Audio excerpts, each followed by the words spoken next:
Good morning to everyone. We will get started. Before these teachings, we'll do a short prayer consisting of refuge prayer, which is homage, paying homage and respect to the Buddha, the Dharma and Sangha, and then generating loving kindness and compassion. And the motivation with which we attend to these teachings will be great cause in bringing a positive outcome for our being here, and particularly understanding the law of karma. So we do these prayers. I'm sure you can dedicate your day not just for the sake of understanding karma, but some of areas of life's journey which we have failed to understand can be better understood and therefore move on. So as to free oneself and release many from some karmic bondages that our non-understanding mind otherwise make it harder to get out from. So with the blessings of these teachings, we could allow those freedom to occur. For karma is just as much as an action, as much as a result we consciously create. Receiving this teaching can empower you to help in many areas of life's difficulties where we feel stagnant and unable to move on. And not only our not moving on in lives, but others also made stagnant because of our own inefficiencies or unwillingness. So there will be a lot of benefit flowing from these teachings, not just to us, but to many others. And that is the wish with which we will begin these with the prayers.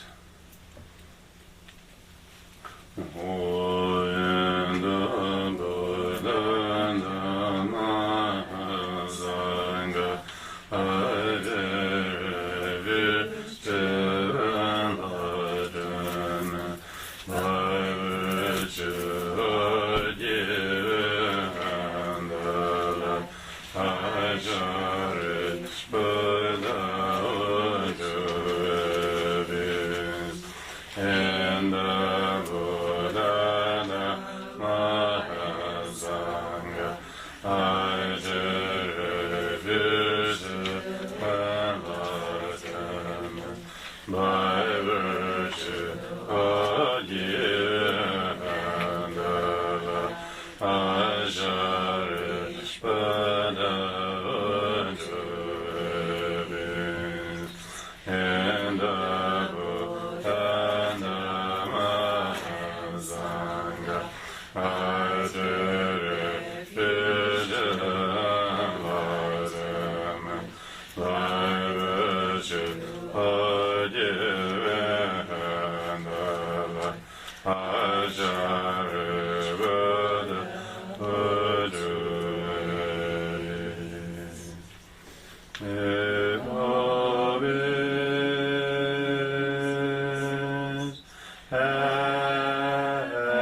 So today we have this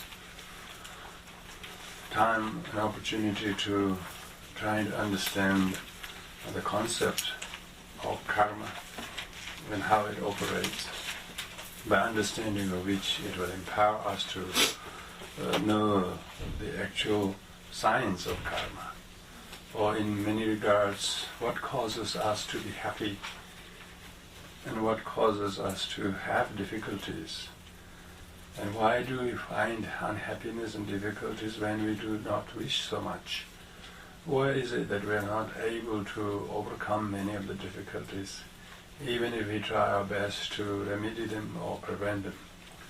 All of these difficulties we have is largely due to our inaptitude of understanding karma, law of cause and effect. Today we are going to explain these teachings largely based on Buddhist teachings on karma. But karma shouldn't be, however, be seen as exclusive teachings of the Buddha. Karma and law of cause and effect operated way before Buddha came, and it's probably best articulated very intelligently by the Buddha through his omniscient mind, through his understanding, through his experiences. So much of the teaching of the Buddha do elucidate the understanding of karma based on not only theory but also on experiences and practices and conscious awareness of what is it by doing we get this result, what is it by doing we get that result. When a person becomes aware, he or she becomes more intelligent to create the right causes for the aimed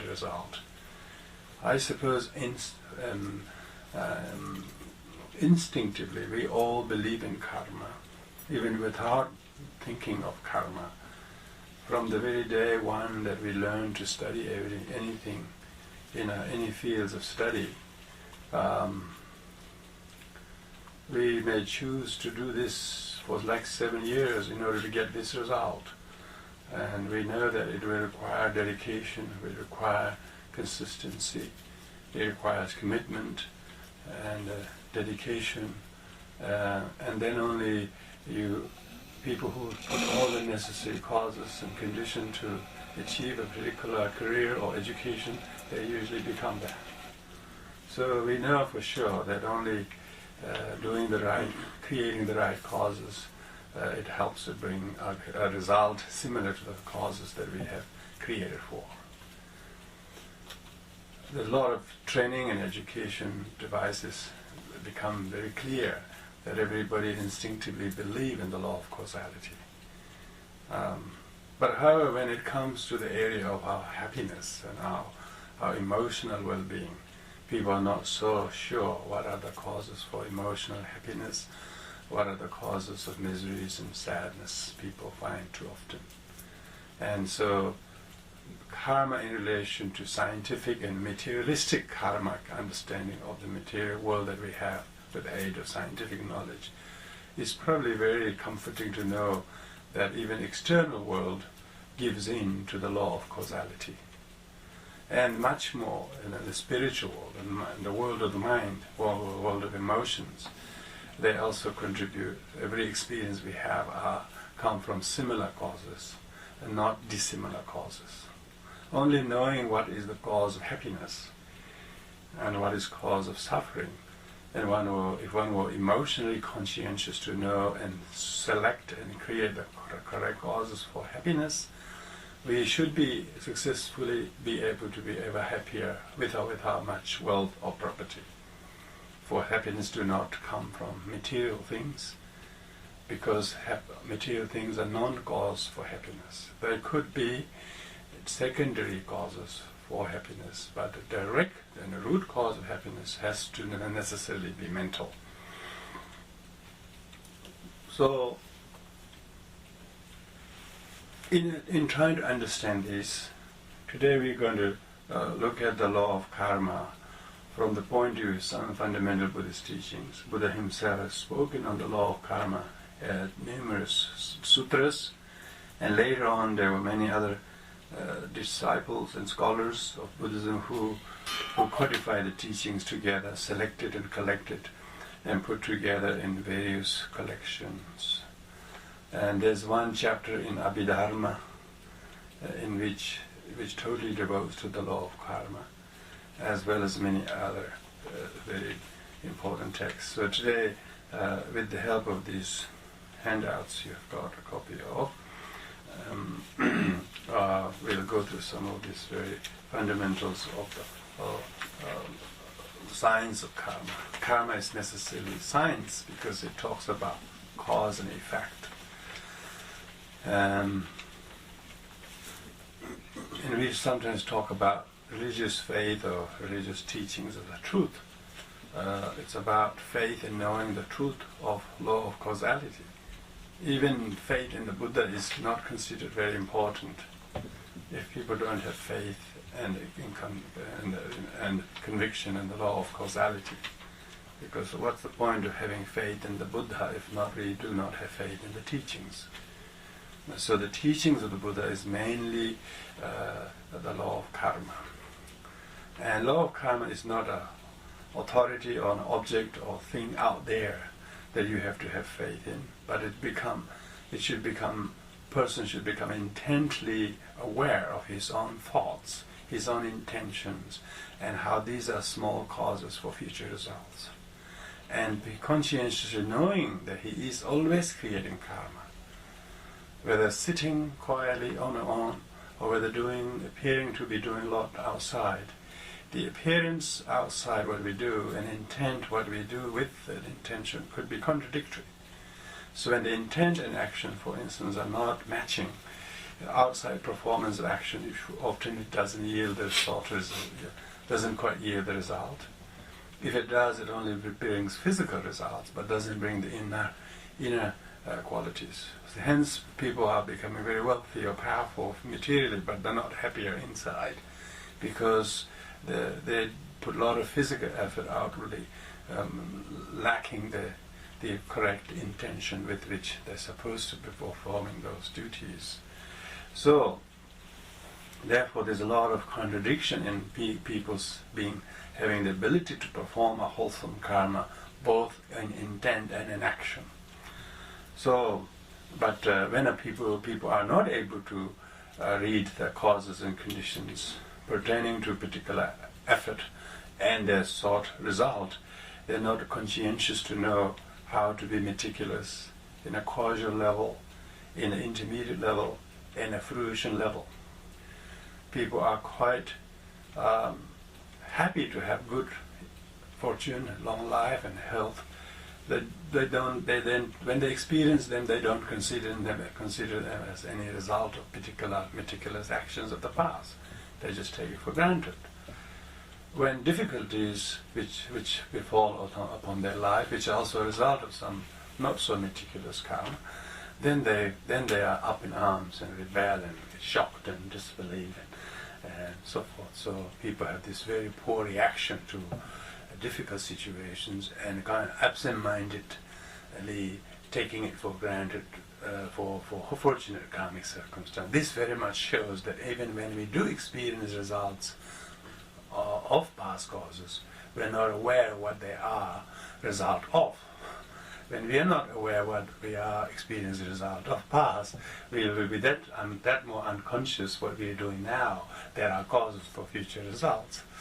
So hence understanding of karma will enlighten us, empower our mind to have greater degree of power, to be meticulous in knowing what you are creating to yield what kind of results. So with help, so this handout which we go through, firstly defining karma. Karma is a Sanskrit word which really means to do. Comes from the word cognate with the English word to create. You create your own situations, you know. Often people find themselves in certain situations and they're not aware how much of creator they have been to be in this circumstances they are. They always scapegoat and lay blame on something else. One good thing about the law of understanding law of karma is it helps us to take responsibility of the type of circumstances we have created ourselves. Sometimes we can't understand the circumstances because we don't believe we have done anything like that to deserve that. And that is the reason why we need to understand the span of time it takes some good karma or bad karma to ripen. And we have forgotten some causes and conditions we have created. They too ripen even though we have forgotten. So unforgotten karma doesn't take a back seat and ignore us. Unforgotten karma also catch up their pace. So this is why we karma of certainty. One certainty of karma is if you have created a cause, it necessarily produces a result. Just a question of when and how strong. Unless we are able to do something in the intervening period to remedy that or to prevent that. And if one creates a particular karma, either physical or verbal or mental, if one didn't do anything to improve on that or anything to destroy that, the seed of that will still linger in this mind stream of our mind stream, which is the garden in which the seed of action has fallen. Whether you deliberately put water to it or not, it slowly will grow one day. You don't remember that seed sowing in that, but nevertheless, even absent-mindedly dropped seed do grow in the ground amidst other things that you deliberately want to cultivate. So therefore, meticulousness of knowing what we're doing, what we're not doing, helps us to have greater degree of certitude. What is the causes we're creating now that will definitely bring particular results.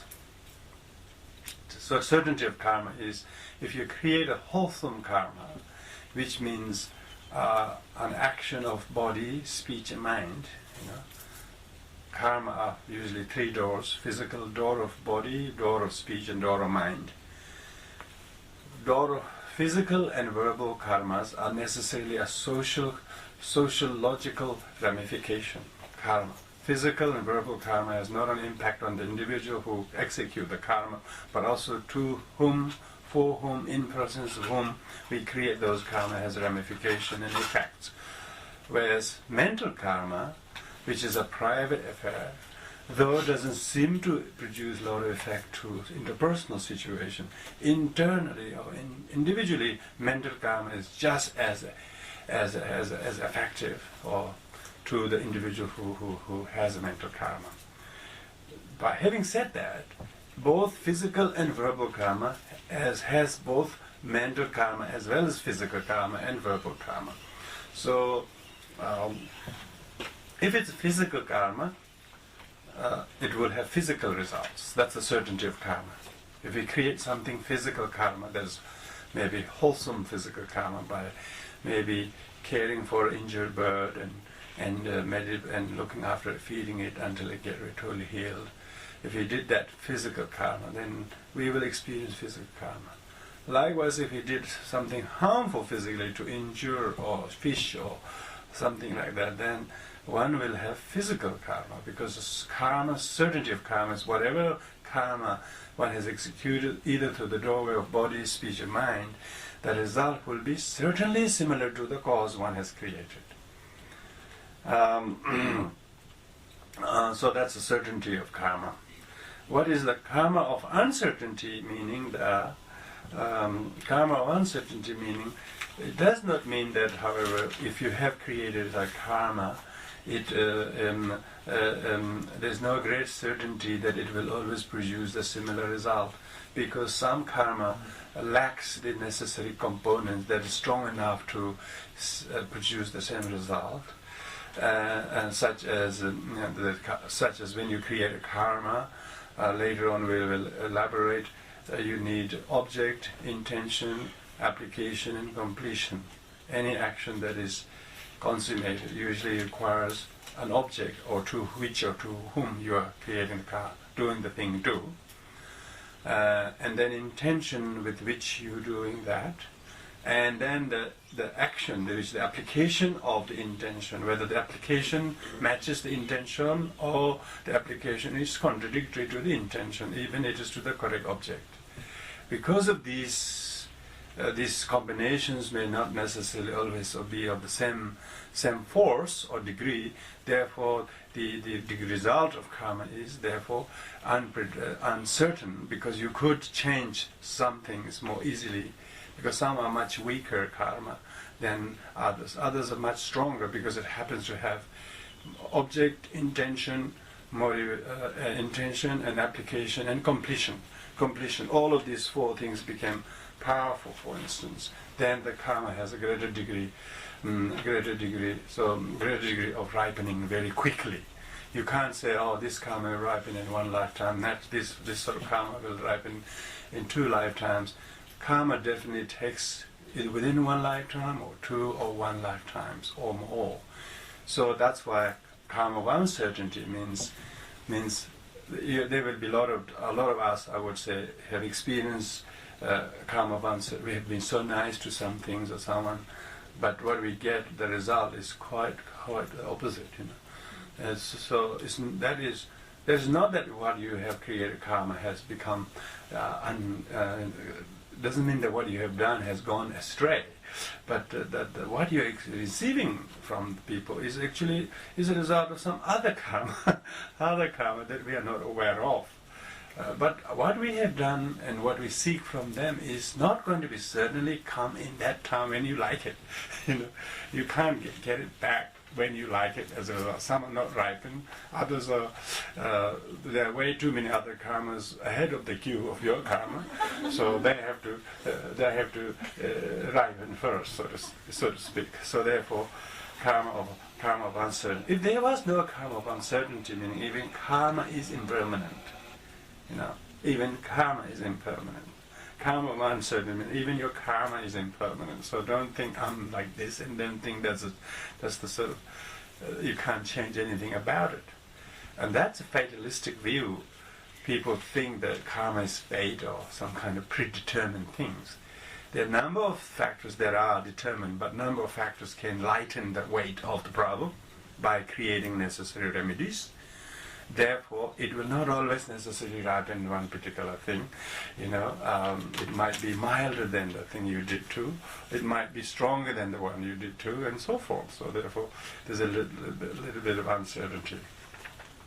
But those, however, with regard to these two things, karma of certainty and uncertainty, the one thing to highlight, the certainty aspect of that is ever-increasing karma is, if you have done some particular action, karma, such as maybe killing as an extreme example, or saving life as a positive example, it is said that if you have killed something or something, and then if you didn't do anything to repent it and purify it and confess it, then the act of killing one life will increase the result many more times, like then 500 times. You might be killed 500 times for killing one, because one has not done anything about it to repent and to purify it. So therefore one experiences many times. It's rather than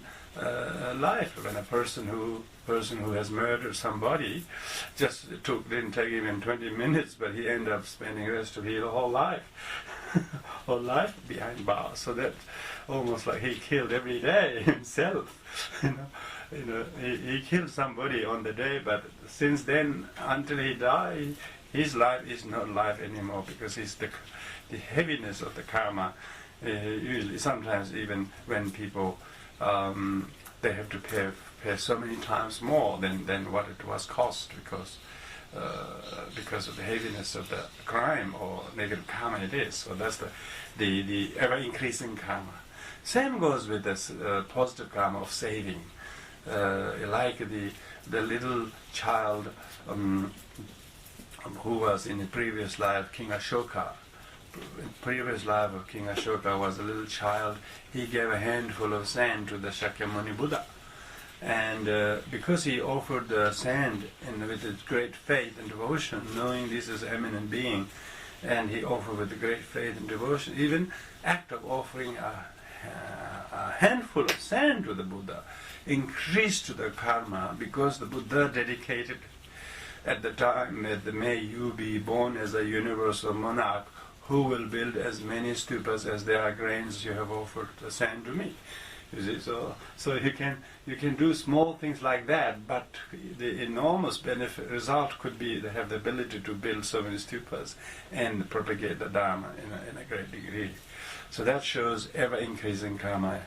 Doesn't mean that one who has offered sand to somebody in the past life will get many truckload of sand being offered by others. So that's the sort of karma you have to understand. So the uncertainty is that I mean, nobody would offer sand to get sand anyway. so returns of good karma are amazingly enormous, and returns of bad karma that is not intercepted is also just as humongous, if you like. It increases to amazing proportion that you have no way of fathoming. And therefore it's only enlightened one who knows the intricate details of karma. Individuals can only try to, scratch on the surface of the law of karma. But any little understanding they do have about the karma, it empowers them to be more careful of their actions, of their intention, of their speech, knowing that it's not only that what they do may do to the people on the immediate level to the now, but therefore after that, consequences of consequences, consequences of consequences. Person who understands karma of this, such as the ever-increasing nature, he fears of huge repercussion later, and that positive fear of fearing the repercussion in the future will give him the tolerance to forbear the present difficulties, and therefore practice virtuous karma of tolerance. So without the understanding of karma, most people could not appreciate any of the practices like meditation or tolerance and compassion. They think it's a too inconvenient thing to practice, because if you don't have a good cause for which the inconvenience is worthy to bear for, nobody would know the concept of forbearance and tolerance. So when you understand karma, then you begin to see the usefulness of that tolerance as a virtue, because you see this is the least convenient time you practice tolerance. And the benefit of that will be like a soothing balm. When you have a lot of sores of life's difficulties meeting in life, you will actually find a lot of relieving situations because of the merit that you have created by practicing tolerance to a Sikh or whatever, whoever that it is. So because you know that if you did, even though it's a small attempt now, but if you keep doing it, trying with skillful will, it will increase the ever-increasing nature of the karma. It will increase the merit, and the beneficial effect of that will be a very wonderful return. So with this mind, person who understands the karma is not tempted by present set of circumstances, but become futuristically able to think ahead, that what I do now will have consequences ahead in the future. Therefore, like a person who studies 7 years or 12 years, because he wants in 12 years' time a good degree and a good job and good future. So with that in mind, parents and themselves study very hard and do very well. And if for the day or for the years they go to university, write those assignments, read those books, actually it's not very enjoyable. They don't want to read those heavy books. They don't want to write those assignments. Nobody else going to read. Of course, it looks like completely unnecessary process. But the product of those actually brings this experience and knowledge, and then you realize you have a career, you have a good, fairly secure positions as your future goes. So it's like we have that selective karmic understanding of karma. But when it comes to spiritual and emotional affairs, we completely absent-minded. We just go blank. Now, with material things, this shows how materialistic and spiritually we are, karmically speaking. Materially, people don't need to talk about karma. They talk about math. Math is karma, really. Science is karma. It really means talking about facts and figures and how many kilos of sand you need versus how many kilos of cement you need to make the concrete. And you have to get them right, to have this much of this and this much of that and this much of water will make a good concrete that will hold a building as long as 25 years. Now, and so on. So you have to calculate correctly how long a building or a pillar will hold that kind of weight. So materialistically, all this study, engineering, from medicine, from science, arithmetic, you study everything from the aerodynamics, you study everything. It's all about causes and conditions of matter. Now, we are talking about, just as there are causes and conditions of material world, can be exactly right, to make sure that when your plane is going to land with carrying 500 people all the way from Japan and making sure they do land at Sydney airport at a particular time. These are all meticulously materialistic calculations. It's why this math is so important these days to get a university degree. These are facts and figures of causes and conditions. Now, when we are able to translate that internally in terms of our psychology, what thought produces what feelings, what emotions that are constructive and that is intelligent. When we begin to understand the psychology of our mind, what this thought will bring, what kind of feelings, what kind of emotions, and we would like to know how best to be able to arrange so that we are better organized with our thoughts and feelings.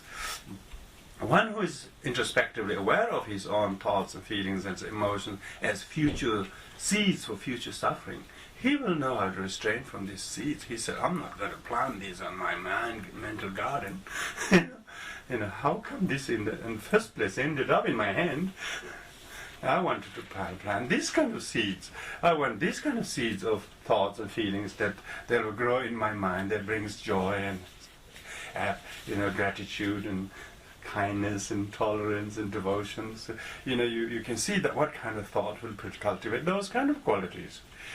And one who has this understanding, therefore, practices, And another characteristic of karma is created karma will not go astray.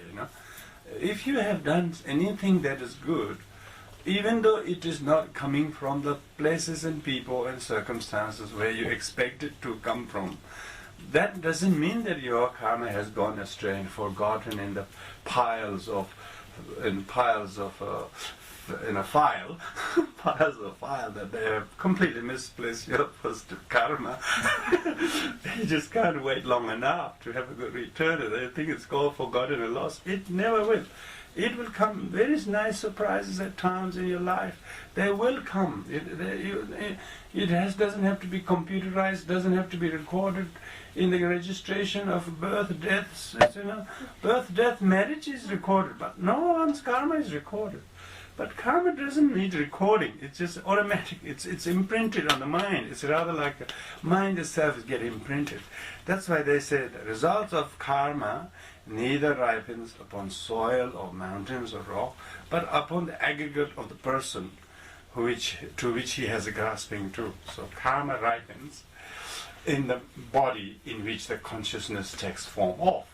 So you can't say, if the karma is a physical thing, then of course we'd be happy to die, because every time you die you can just forget all the karma and your consciousness will be free next life, and because it says, look, I'm free. No, you can't. The whole idea of karma is that it is not a non-physical thing. It is a mental kind of habit or pattern get imprinted on our consciousness, and therefore it will not go astray, go wasted, because people didn't acknowledge or you didn't get any particular results. Person who understands karma doesn't need to worry about when the result should come. He has to be meticulous about creating the causes. And if he knows the causes, he doesn't have to doubt about the result. It's the reason why he has no great confidence in the result is because he doesn't know the causes. Because he doesn't know the causes, he doesn't know how to create them. So how confident he will be to have a good result for which he didn't know what was the result, what was the causes. Only one who knows the causes, he doesn't have to doubt about the result.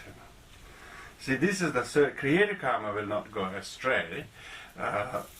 They mean they don't just go disappear by themselves.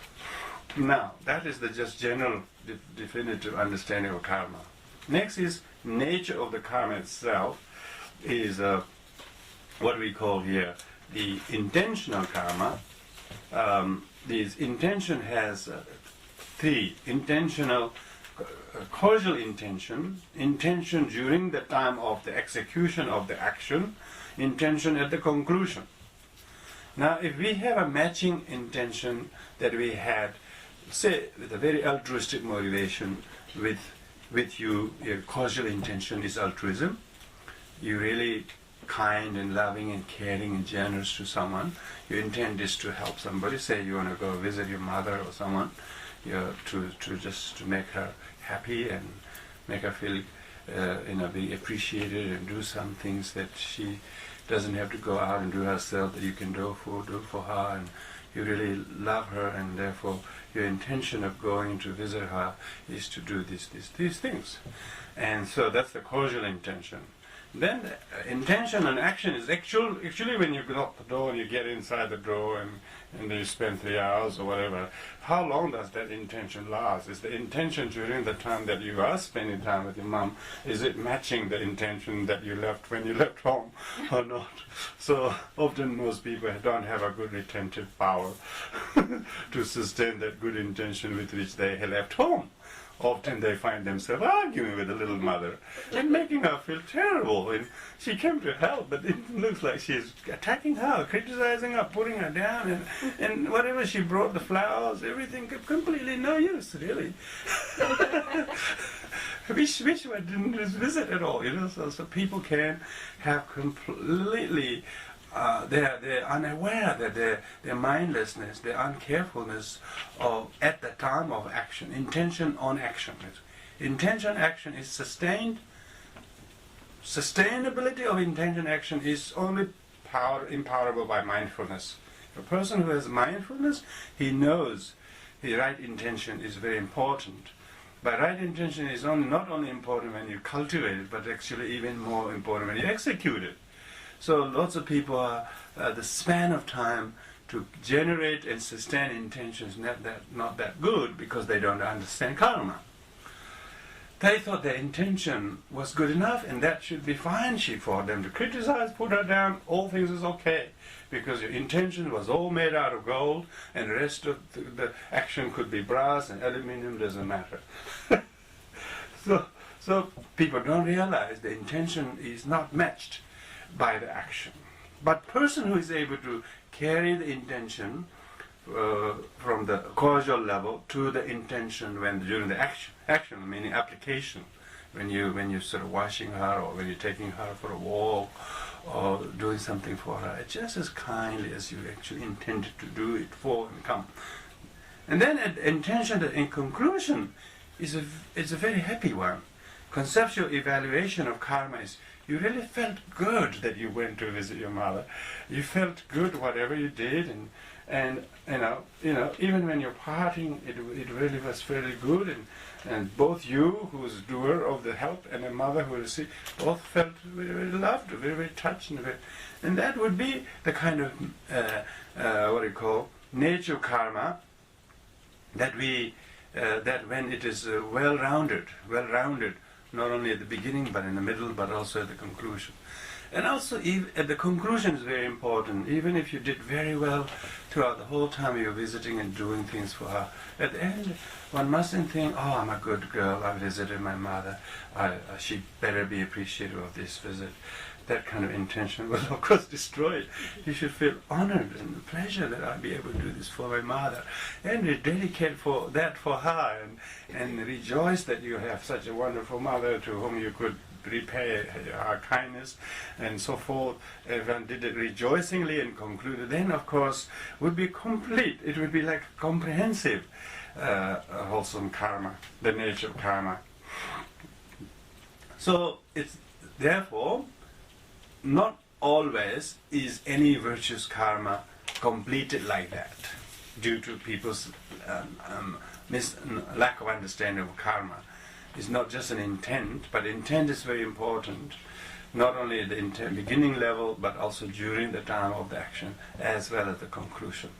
Now, at the conclusion is probably most important, because when you conclude, most people have this little bit of resentment that they did that, and a little bit of sort of expectation of what they want back from the person. And that actually destroys it. Now, dedication, we call it Mahayana, or Buddhism generally, you have to dedicate the good karma you created for mother and for other mothers who don't have children, or whatever. Just dedicate that and don't keep anything for yourself and don't want anything back. Not wanting that. That would be a wholesome karma. That will not be destroyable. They say some people's merit is so strong, cannot be destroyed by misfortunes or shaken by difficult situations. They're very solid, their faith is very strong, and they do not become, they don't collapse when some difficulty arises. They become even stronger because of their merit. Because they have been able to create certain karma that are so strong and comprehensive in its own contents that it is less likely to suffer. Now, to elaborate this further, we can look at executed thought karma. Executed thought karma here refers to you have an intention to help somebody or to be kind to somebody, and when you're thinking regularly, kindly towards somebody, lovingly towards somebody, then the many more times you think about that, that is executed thought karma.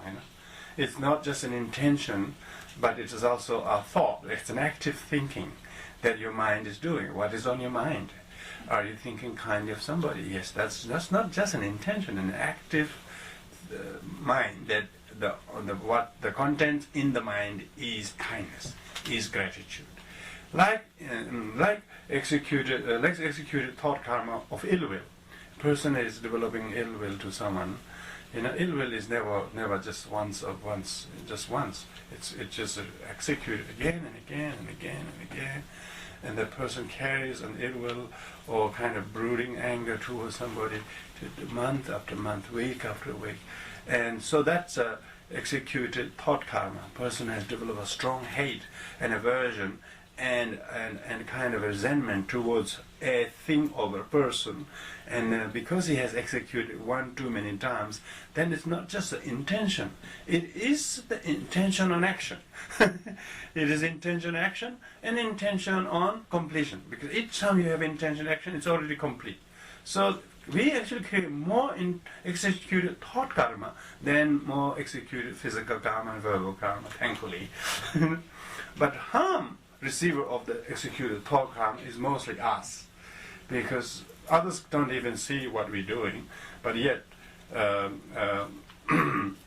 are doing a lot. Lots of people are depressed and stay home and do nothing. They say, oh, he stay home, do nothing. I hope he was staying doing nothing, Hope he really was staying there doing nothing. No, they are really doing a lot of executed negative karma of thought. They're wasting their time. They're sitting on idly, but developing a lot of executed negative thought karma. They feel angry, they feel sad, they doubt about themselves, they hate something, or they don't see there's any purpose of living. This kind of executed thought karma is cause of depression. This huge disease that we have now, they say 1 in 5 in Australian or developed countries, people suffer from depression. It's quite shameful, quite a pitiful, quite sad, really. It's because the people are, lots of people are not at work, and they're not fit to work, but they're very fit to create and execute negative karma of thought to their own detriment and to the detriment of the rest of the family. If you have one person who's depressed and still continue to stay depressed, how many of the members of the family is affected by that? The performance or lack of performance of his work, or wasted his talent, how many that affects the workforce, how many that affects the health bill, how many that affects the morale of the people and kind of people. You can talk about how the terrible nature of the executed thought karma, negative ones. Now, we are right now doing executed thought karma, hopefully. Executed thought karma about understanding karma, and you're doing listening, but listening is a thought karma, Thought karma, you're doing thought karma, I'm talking.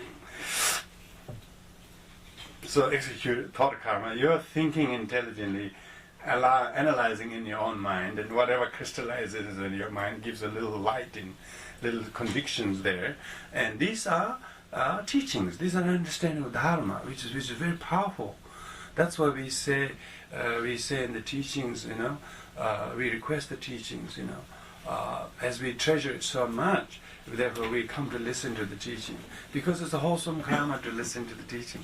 If the intention to listen is not tainted by pride and all the other obstacles, but with the right receptivity, intention to listen, and during the listening there's a lot of convictions can take place about certain areas of life. We come to clarify, and then you really have a complete shift and transformation of attitude towards something or some event, and then you begin to be gentle towards yourself or kind towards others, forgiving to. These are executed thought karma. You actually are developing thought karma as you do listen. Lots of people have realizations during teachings or after teachings, or applying the heard teachings later on. They have great realization. So these are executed wholesome karma. Listening to the teaching is a wholesome, executed wholesome karma of thought, And action of actively bringing your physical body, parking here, and listening to the teaching is also executed physical karma as well as it's a mental karma.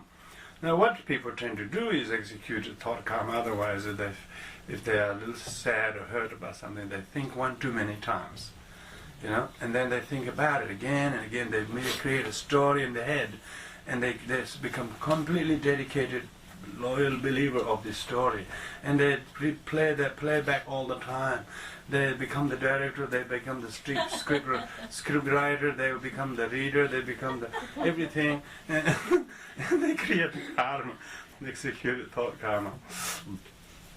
Executed thought karma has executed thought karma that are virtuous deeds with positive results.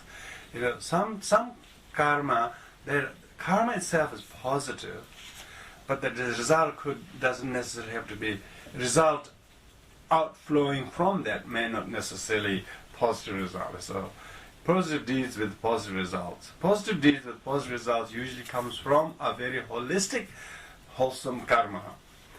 Brings not only results that are similar to the result, the seeds, but it is therefore virtuous deeds with a positive result. Non-virtuous deeds with the negative results. Yeah. So these first two are not too difficult, because they are the result and cause are similar.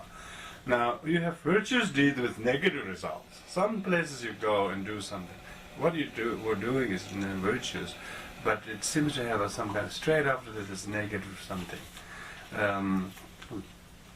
negative result, or non-virtuous deeds with positive result. These things can also happen. Some people do non-virtuous things, but they seem to, on the surface, it seems they're getting some benefit out of that. Then that's why people can't understand. They can't understand some people have to die so young when they're so beautiful, so nice, and then some people can't understand why others are so bad, but they keep enjoying some great status or whatever it is. So these are the certain aspects we can't understand, because of the mixture of causes and conditions that are so confusingly in the mind stream of the person. Whatever is he's experiencing or able to do or fail to do have their relevant causes. What appears to be virtuous karma, but negative result that appears to us, is not negative result of that virtuous deeds. So there's a negative result. The result is a bygone negative causes created way back time ago, and the result that is he or she or we are experiencing appears to coming straight after we do something virtuous, but it is not the result of a virtuous karma that become negative. How could that be? And some people, even when they say that virtuous deeds with positive results, some people does virtuous things, and it seems like it's because they did nice things, they straight away got virtuous results. It's not really a result of that. It's a result of another virtuous things, So you can't always be exact in terms of which is the which. You can only tell inferentially that if you're experiencing something, that it has a similar cause that has created in the past. You don't have to worry when you did it. You don't have to know, was it the year 2002 I did the virtuous karma, I'm getting the result now? You don't need to know that. The fact that you are returned with some good results already is quite charming. And so you don't need to know to go and verify, I can't remember doing any virtuous thing. Some people do say this, I must have done something. They don't know about karma, but when some nice surprising things happen, they say, you must have done something to deserve this or something. And they don't even have to believe in karma. They probably never heard. And people could be quite instinctively saying, I must have done something. I must have met you before. You don't have to meet now somebody to have met before. That's interesting. People just try to justify why they're so happy to meet you. They say, we must have met before. I mean, how many people we met before we don't want to meet again? so the fact that you meet someone you like now is not a proof that you met others before. So people can pass lots of remarks. Sometimes it looks like instinctively they know about karma. Other times, even though they know karma, but they act as though they don't know anything about it, because they remark almost like chastises the understanding of the karma.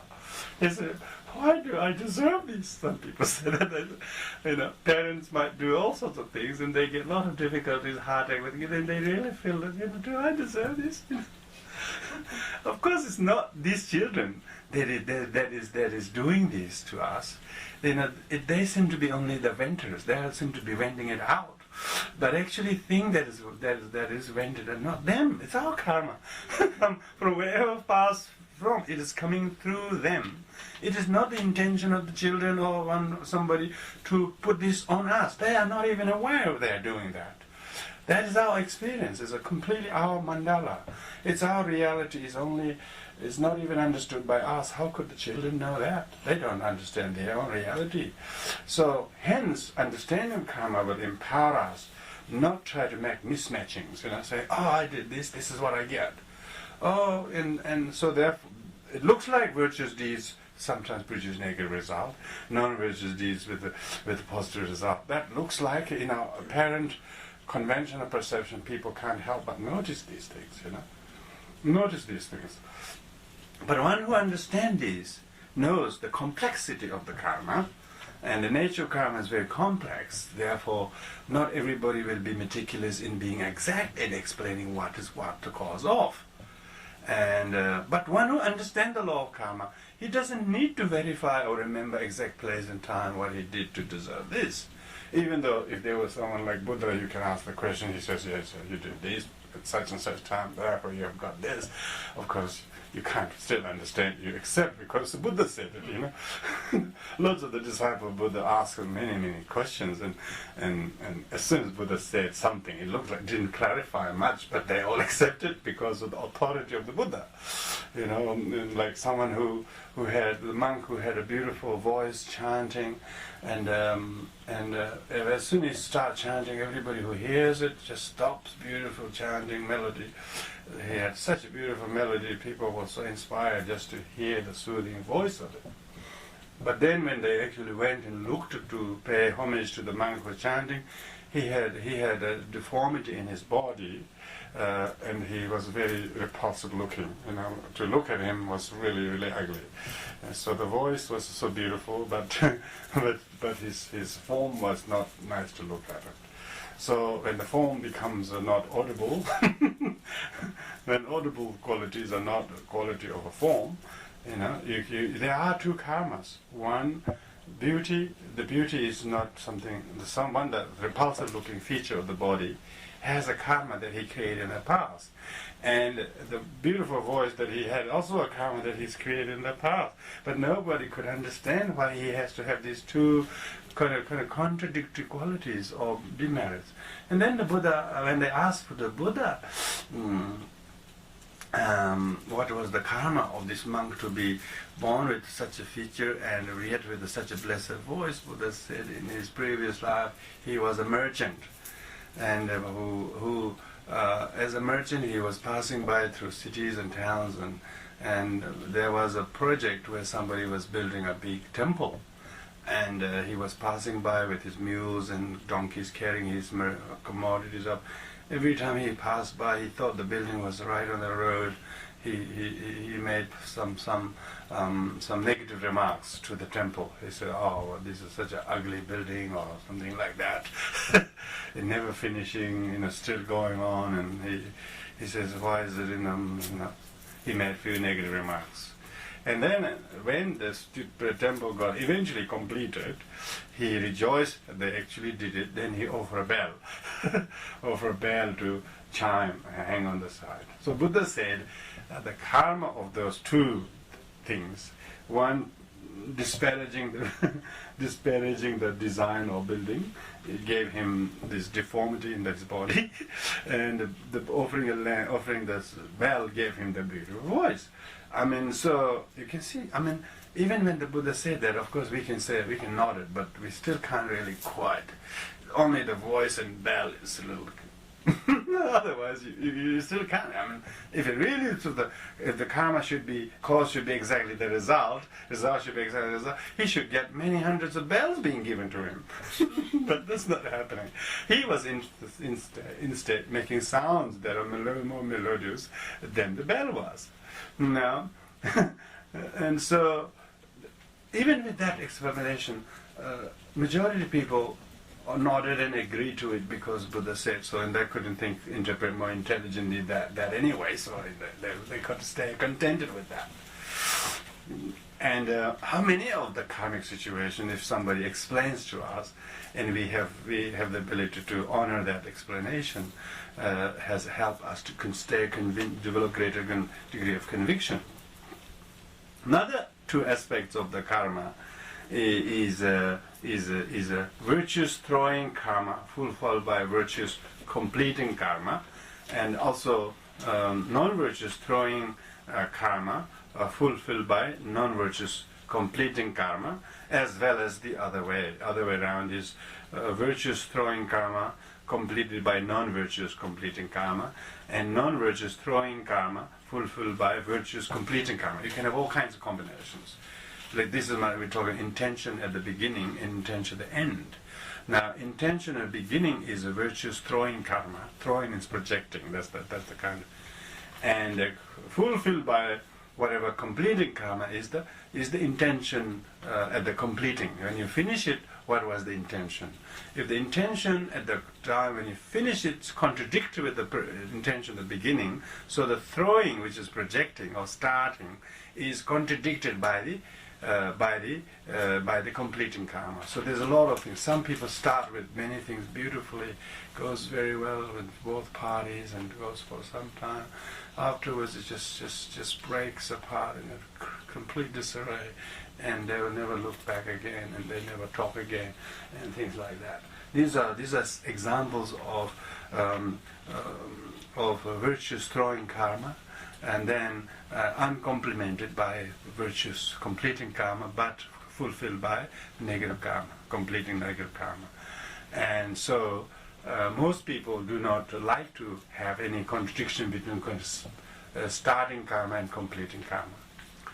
And so what makes themselves difficult to match the completing and starting karma is the in-between period, the actual act, intention during the action itself. Now, the mindfulness in Buddhism that is so emphasized through meditation is very useful in terms of doing whatever we do, but not trying to make it as a big project that goes for 5 years and then allow it to finish. But you should do it every single day. Whatever you do towards that, you should start, complete in that very day. Whatever you did towards that, you dedicate that, and not let it prolong for many months or days. So when you finish it, hopefully there will be just as a nice finishing as much as a good start. Often it's not the case. So if you have been dedicating every single day, or every single effort's action, then there wouldn't be the chances of being intercepted by, I would say, bad completing karma when you have a good starting karma. So there's a lot of good starts with bad finishings. As we know in life, lots of people start with, like say when people get married, there's a celebration, there's a honeymoon, there's a sort of greeting cards, there's invitation letters, everybody wear wonderful clothes, everybody come together. When people break up, there's no celebration. There's no celebration. There's no cards. there's no coming together. There's all separation, and people get sort of dispersed by misunderstanding and widen the gulf of misunderstanding even more. All those people who previously came together now completely dispirited by that, and that divides all those people who were affected by that. So that's the kind of how the completing karma often is. Whereas where you have two people who has meet together in a very nice way and who completes their life also happily, and live in their 70s or 60s or 50s, whatever, in a still very giving and loving, and that person, the family of those two parties, Now, whatever they have seen in intervening years, difficulties, which they both have tried to give and take, sort of thing, it's still they're holding together. You can see the starting karma was good, and intervening karma must be just as trying as good, and the completing karma is just as good. So that's just a very big ask for whole life to be able to do that. But we don't have to. Even the people who are able to do that comes from day-to-day meticulousness of doing that. Not mess it in one morning or afternoon, but saying that if I do this today, it'll be fine today, and tomorrow it'll be not another day. If you just try to mindfully create the karma for the day and wrap it nicely for the day, if one is able to do that, then there are no inherently existing life anyway. It's only one day at a time, really. So most people say, I don't want to live with this person the rest of my life, and they think of the rest of their life all of a sudden. What is the rest of life? You might have to just practice with tolerance today. So when a person is able to consider karma in the terms of their action of the today, rather than what their future will be just turned into by this person, they're not taking responsibility of what they do. They're actually laying blame. I don't want my time to be wasted by you type of attitude. See, this is what the person is considering throwing karma, starting karma and completing karma. You don't start at all, do you? It's others who starts it. We are not aware. But person who understands karma, he knows subconsciously he's always the one who starts. Because how can you know somebody else starting this or starting that if you are not aware of your own startings? If you're not aware of your own completing or skillfulness in maintaining that, how would you know that? So the person who understands karma is subjectively, introspectively more aware of their own intention and inclinations, whether they are matching with intention at the beginning or intention at the conclusion or not. Because of that, they become more meticulous for the day or for a particular project or particular thing you do, how to maintain that virtuous intention, which we just started, try to maintain that calm, peaceful, meticulous mindfulness throughout the day, and then also complete that with it. And then try to sort of part that without any attachment and possessiveness. It's not that people don't create starting positive karmas, but they actually fail to let it go, the positive karma. They become the custodians, the keepers of the positive karma. Because they become keepers of the positive karma, then they mess it. They become too attached to positive karma, and that defeats the very purpose. So this is why the completing karma, which is not so virtuous often, even though it's starting karma is virtuous, is often the grasping. So the grasping actually destroys it. This is why dedication at the end of the work or end of whatever you do for a 1 hour, 3 hour, or half a day, whatever, if you dedicate that, then you make no room for oneself to develop clinging and grasping to it, because grasping is cause of suffering. So what was the purpose of helping others? Helping others was to help others, but the grasping is a cause of one's own suffering. So why would we create something to grasp at all, when that is the root cause of suffering? Now, one who understands karma makes sure that all his good karma, even his good karma, he is not attached to.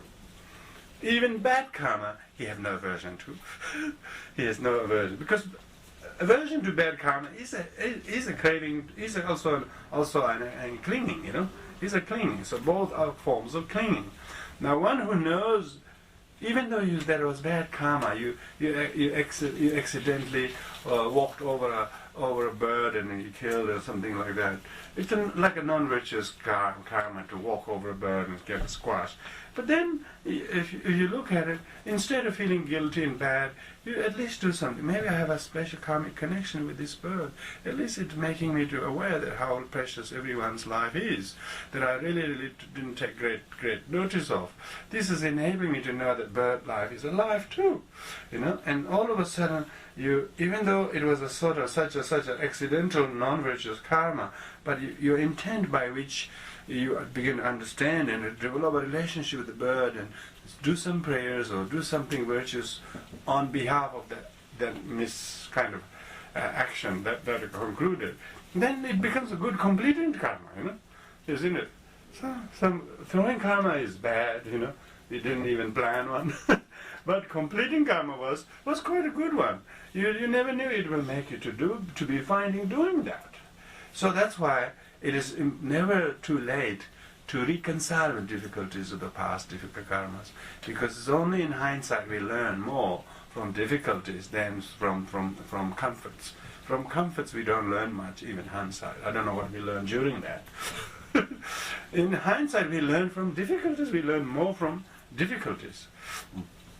And when a person talks about a throwing karma, which means the kind of a projecting, the thing that which projects, and then he also knows that there is a, it's like when you shoot an arrow, that's the throwing karma, You can't go and catch the arrow in the middle of the space and bring it back to the bow, So that means once you have thrown a karma or created a karma, rather like shooting an arrow, and how far the arrow goes, whether it will shoot at the target or will land somewhere else, it's totally depends on how good the archer is and how good his arrow is and bow is and so forth.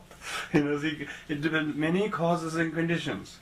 So as soon as the arrow has been released, it is one thing that is certain, is the arrow is going to land somewhere, not in the hand of the archer. So means that it will have consequences. The throwing karma is like an archer releasing his arrow. Now the completing karma is he would like to hit on the target, he would like to hit on whatever it is, but did he do it? Was there enough force? Whether the distance was accurate or whatever it was, you see. So the completing karma will be completely determined by a number of factors. How visible the target was, how accurate aimer he is, and so forth. Distance and so forth. Maybe there are other intervening causes that the arrow failed to hit the target, but it does hit somewhere. So wherever it hits is the completing karma. It completes the karma, and you then only when the arrow does land on somewhere, the archer would say, "Oh, it's great! Oh, what a terrible!" It is only two consequences he have. He wouldn't say, "Oh, I'm glad I threw the arrow. I don't have to now see where it went."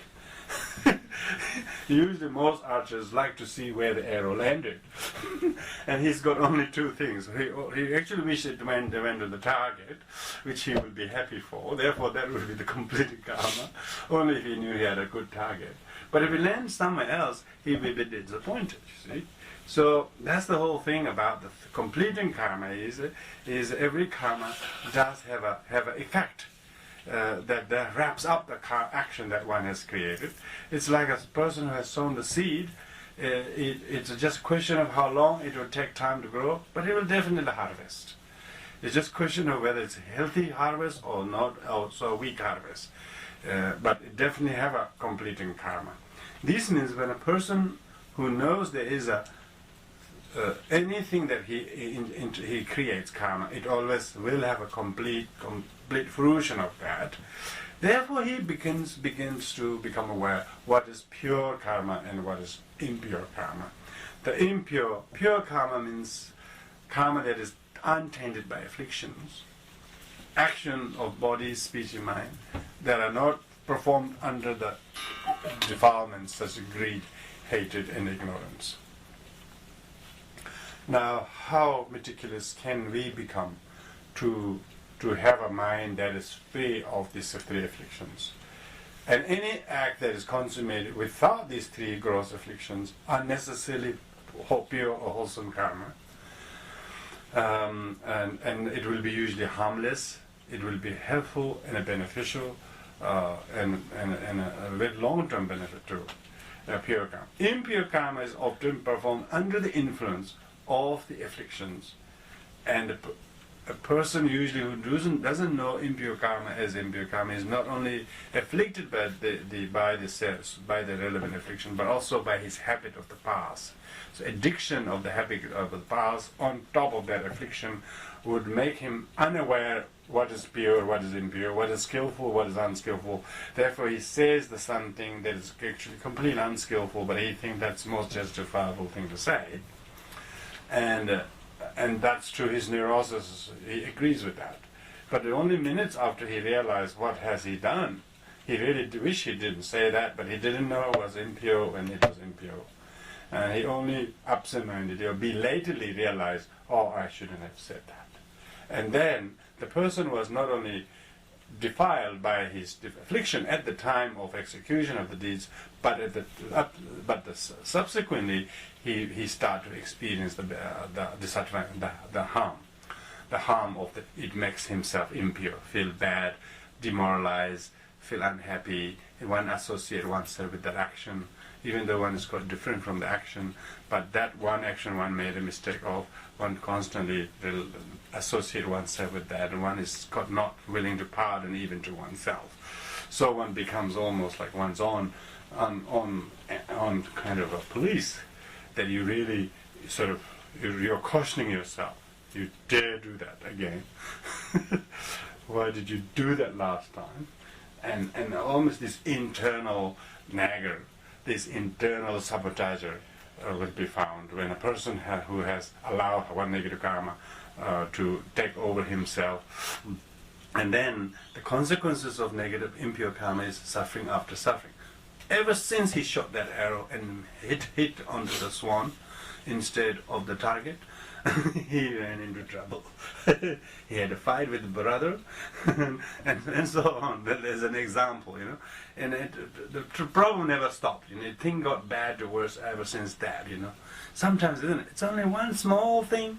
As a result of that, how many things happen as a result of that? And then you really say, "Oh, what a silly thing," you know. And only if that didn't happen, all of these things would have never happened. Therefore, unskillful karma, projected karma, brings suffering after suffering. Sufferings don't exist from its own side.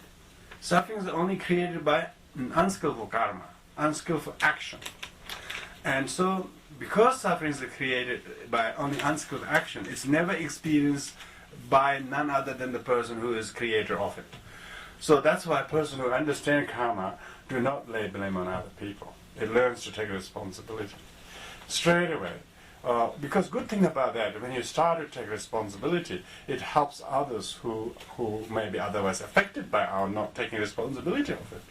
One who takes responsibility of it really gives them a lot of courage and admiration. Even in times of difficulty, that person takes responsibility in a lot of degree of humility and tolerance. When a person does that, it lightens the weight of the karma, however harmful it was, because it doesn't have this impinging effect on others, because one who understands karma accepts the responsibility now to cut short the duration of the suffering in the future. How about that? So responsibility is not just saying, I'll take it now, I'm now going to sort of commit suicide, I have no point living. Not that kind of responsibility. Some people take their lives as if they take responsibility that how their life has been messed so many years and now they just don't feel like living. That's not responsibility. That's irresponsibility. They have no idea how many people will be hurt and upset and injured by that. Responsibility is trying to stop future suffering that others will be affected by. So one who takes responsibility have difficulty now to cope with it, but he knows how to cut short the duration and velocity of the suffering that otherwise is there, biting and stinging to everyone that is associated with that. Therefore, a person who understands karma has an ability to shorten the duration of karma by taking responsibility. Therefore, instead of suffering after suffering, he will have suffering but no suffering afterwards, because then suffering will be accepted. Accepted suffering is understood suffering. When you understand suffering, the cause of suffering is not accepting of it. It's rejecting of it. When you accept suffering, you're aware the suffering is transitory, and you make it even more transitory by accepting it. You know, once you accept the suffering, you can't reject anything that you didn't accept. You accept it. So it couldn't come and make a return, because you have already accepted. Person or things you rejected, they come back again. And when a person who understands karma, he knows he's defeating the purpose when he rejects the karma. He has the humility to accept responsibility. Even if it's a fault of someone, but if you take responsibility, it really makes them feel a little bit lighter for a change, you know. Well, of course, we know that you can't make their karma ripen on us, but at least some people are so weak, they need something like that. Look, I take responsibility. How about that? They say, wow, you know, does he really need it? You know, and they don't know. They become intimidated. You know, sometimes you take responsibility, and you do so not out of resentment. You do so because it's good for you to take responsibility. It would never ripen on you unless you have done it anyway, whether you took or didn't take responsibility. So if you took responsibility of maybe partially responsible, but not entirely responsible for their you, by doing that, it lightens the weight of the suffering on the others as well. You know, and therefore the suffering is terminated by the one who understands karma, because he takes responsibility. There is no suffering after suffering, but there is gap and pause in between sufferings. Maybe there is no repetition of the same suffering because there is no rejection happening. So there could be a kind of gap, termination of suffering. Cessation, Buddha said cessation. So cessation is, you have to begin with small gaps first. You have to first allow some gaps between sufferings, and not to make the future suffering become worse by this poor management of this suffering. The suffering themselves don't exist. It's the skillful, unskillful action. Skillful action terminates the suffering, unskillful action exacerbates the suffering. Suffering is not something inherently existent and independent of our actions. Amazing! That's so nice. You know? Who says life is suffering? That's a ridiculous thing to say, really.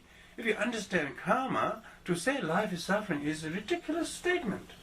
You know, so life is not suffering. Is unskillful action is suffering. So because most people have tendency to be unskillful, so we just say life is unsuffering, because most people life is very unskillful. So when you, otherwise it's quite an insult to say that life is suffering. We don't want it to be treated that our life is suffering. We don't believe life is suffering. It's only when we are unskillful, then we are suffering. So suffering is therefore not a thing that is life. Suffering is only when we are sort of interminably unskillful. Unskillful after unskillful action, then there is incessant suffering. There's no terminable suffering, and then it's continuing rather like a firebrand, you know. And we have a small incense burned here on the tip. When you circle it very, very quickly, it looks like there's a ring of fire. But there's actually a small piece of fire. It's like that. It's one who perpetually creates, one who perpetually thinks about the negative, skillful, unskillful things. Then it creates that kind of firebrand of suffering, because he's not stopping. He's not able to stop. He's not able to terminate the action. When the cause is not terminated, how could the result be? If you reject the goods that are wrongly produced in some places, then only they won't come back. But if you keep ordering, they'll come. They'll send sheep after sheep. So it's like that. Karma is like, what did you order? You get what you order. You didn't remember, did you? You didn't remember ordering those things. You know, you ticked all the boxes, but you didn't know really what you're ordering. Only when they arrived, then you realize you ordered them. And when the bill arrived, then you remember what you have really done. It looks so easy. Tick, put in the basket, they call it on the internet. Add in the basket, you know. You have no idea what you're adding in the basket. We mispack a lot of the time. Karma is a mispacking. You pack so many things that are completely unnecessary, and only when they arrive at the doorstep and the bill comes before, just after that, then we realize, what really have we ordered then? So one who had, see them, then of course you will be debt after debt. You know, if you order too much, you have to be paying all the time. You know, because you order so much, they will be suffering of having to do that. But one who stops ordering, if you just stop ordering, you don't get those things in the first place that are on the bill. It's like that. And so this is what we mean by how suffering after suffering could be suffering and not followed by suffering. You can terminate the suffering once you become skillful. Once impure karma becomes pure karma, there will be no continuity of the suffering, and sometimes there was totally mixed karma. Mixed karma is very interesting. You've got to know that you, your mother, your father, your sister, your in-laws, everybody brings their all kind of different spice of lives, strength and weakness together, and then of course sometimes it doesn't really gel well. When you have him there or them here, you don't feel comfortable. All of a sudden, you're not able to sort of change your sort of addition to the thing. You bring your thing, and you don't realize how much you shouldn't bring that bit to when they are there. So when we don't realize the mix is not a good mix, and then there's a lot of sufferings, because some people don't approve the daughter-in-law or uncle-in-law, whatever it is, and they say, "Oh, if he's coming, I'm not coming." All these problems, people have the karma to have these in-laws, but they have to outlaw them, They say, "No, if he's coming, I'm not going." Oh, we can't have him, and people become so uncompromising, and because of that, they don't realize that individuals bring lots of background of karma from their own side, and when they're mixed together, of course it becomes a little bit that much complicated, if you like. In many ways could be very interesting for you to see when you're in front of somebody totally change. When you're not in front of them, they're completely different, Amazing, some kind of karmic dynamics of people are such that when you're in front of such people, your habit always changes. But when they are not there, you do. So we are often so influenceable. We are all influenceable by each other, either positively or negatively. We can inspire others to be skillful. We can also provoke negativities from others, or others could provoke negativity to us, even though we are relatively come with a very good intent of virtuous karma, but starting virtuous karma, but someone is going to pushing the wrong buttons. Go yourself sometimes. Of course, you have no idea how you lost the plot, so to speak. All of a sudden, you have no grip on the control of the karma, because everything's so mixed. And this is what it is, fluctuating, extremely changeable happiness and sufferings. When we experience this extremely changeable ups and downs and mood swings, happy, unhappy, confused, clear, you want to do this in one moment, and the next moment you have no idea what you're going to do. So all this information that comes from we have no idea what our own intentional intentions are actually doing that. And so this is the kind of action, the complexity of karma, if you really look at it. Now another thing is, if a person understands karma, on the workings of karma, how does he or she encourage themselves to be skillful, and how do they do that? This is where the deeds executed in conformity with the vows and precepts, and deeds executed without vows and precepts. So people in Buddhism, who understand karma and the teaching generally speaking and dharma, then they usually take vows, even for 24 hours, or 3 vows or 1 vow for a short period of time. Even if people took vow for life, they still have to observe them one day at a time. In any way, when a person person who has taken a vow, for instance, not to kill, in relation to a person who hasn't taken a vow not to kill, person who has taken a vow not to kill will have what they call moral dignity, a moral responsibility to behave particularly carefully in relation to other living beings, from smallest to the biggest creatures.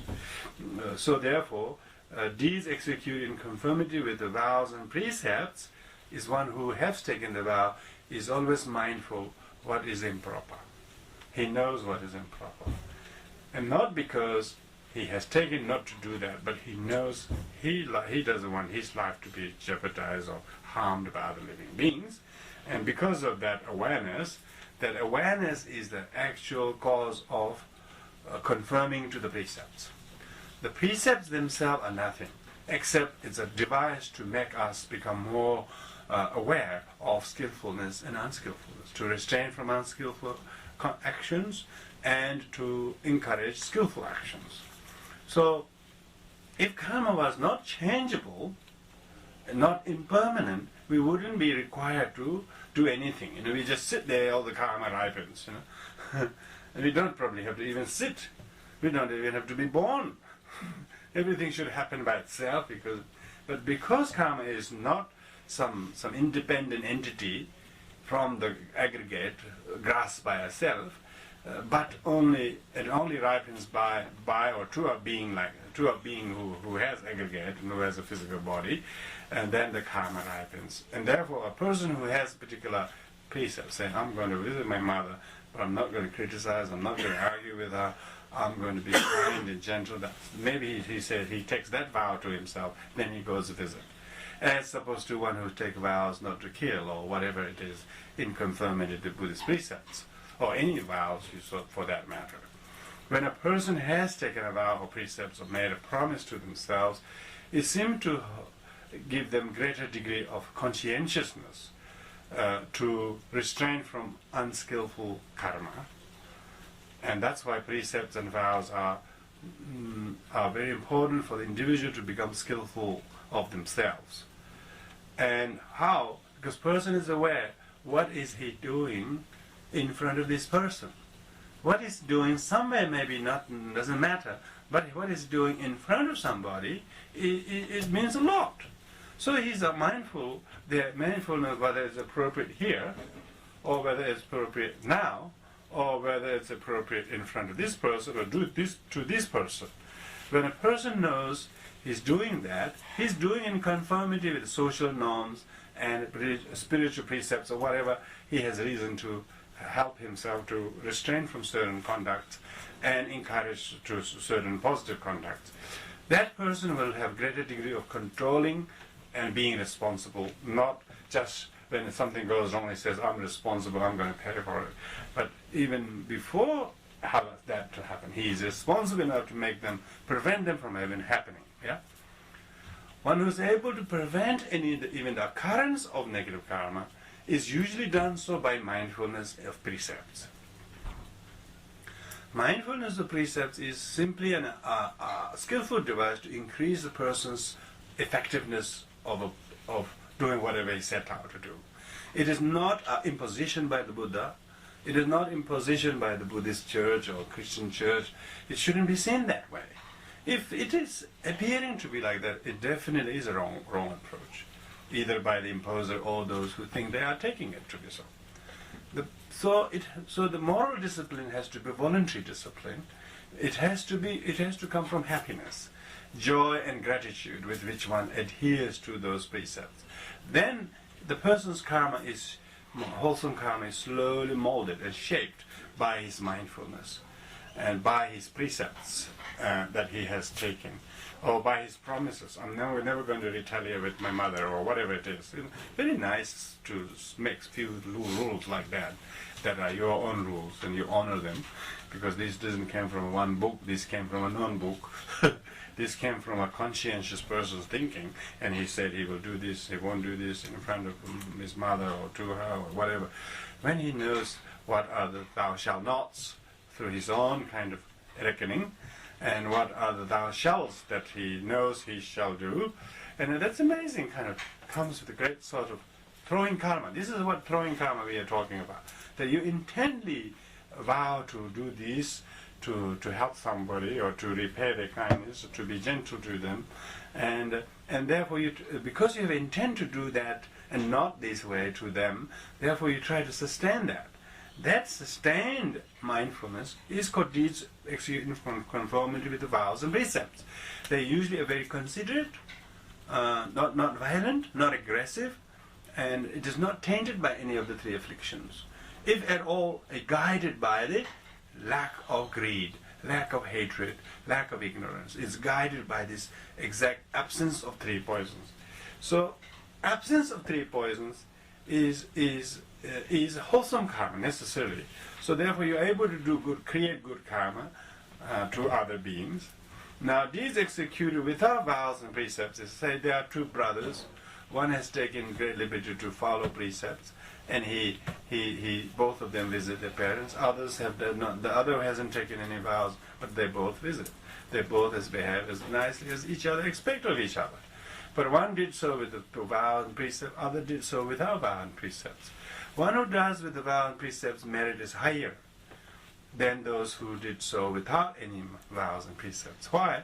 He is the one who does with respect to his vows and precepts increases greater degree of mindfulness, and therefore he probably will not get attached to what he did, and less likely to become trapped in the goodness of himself.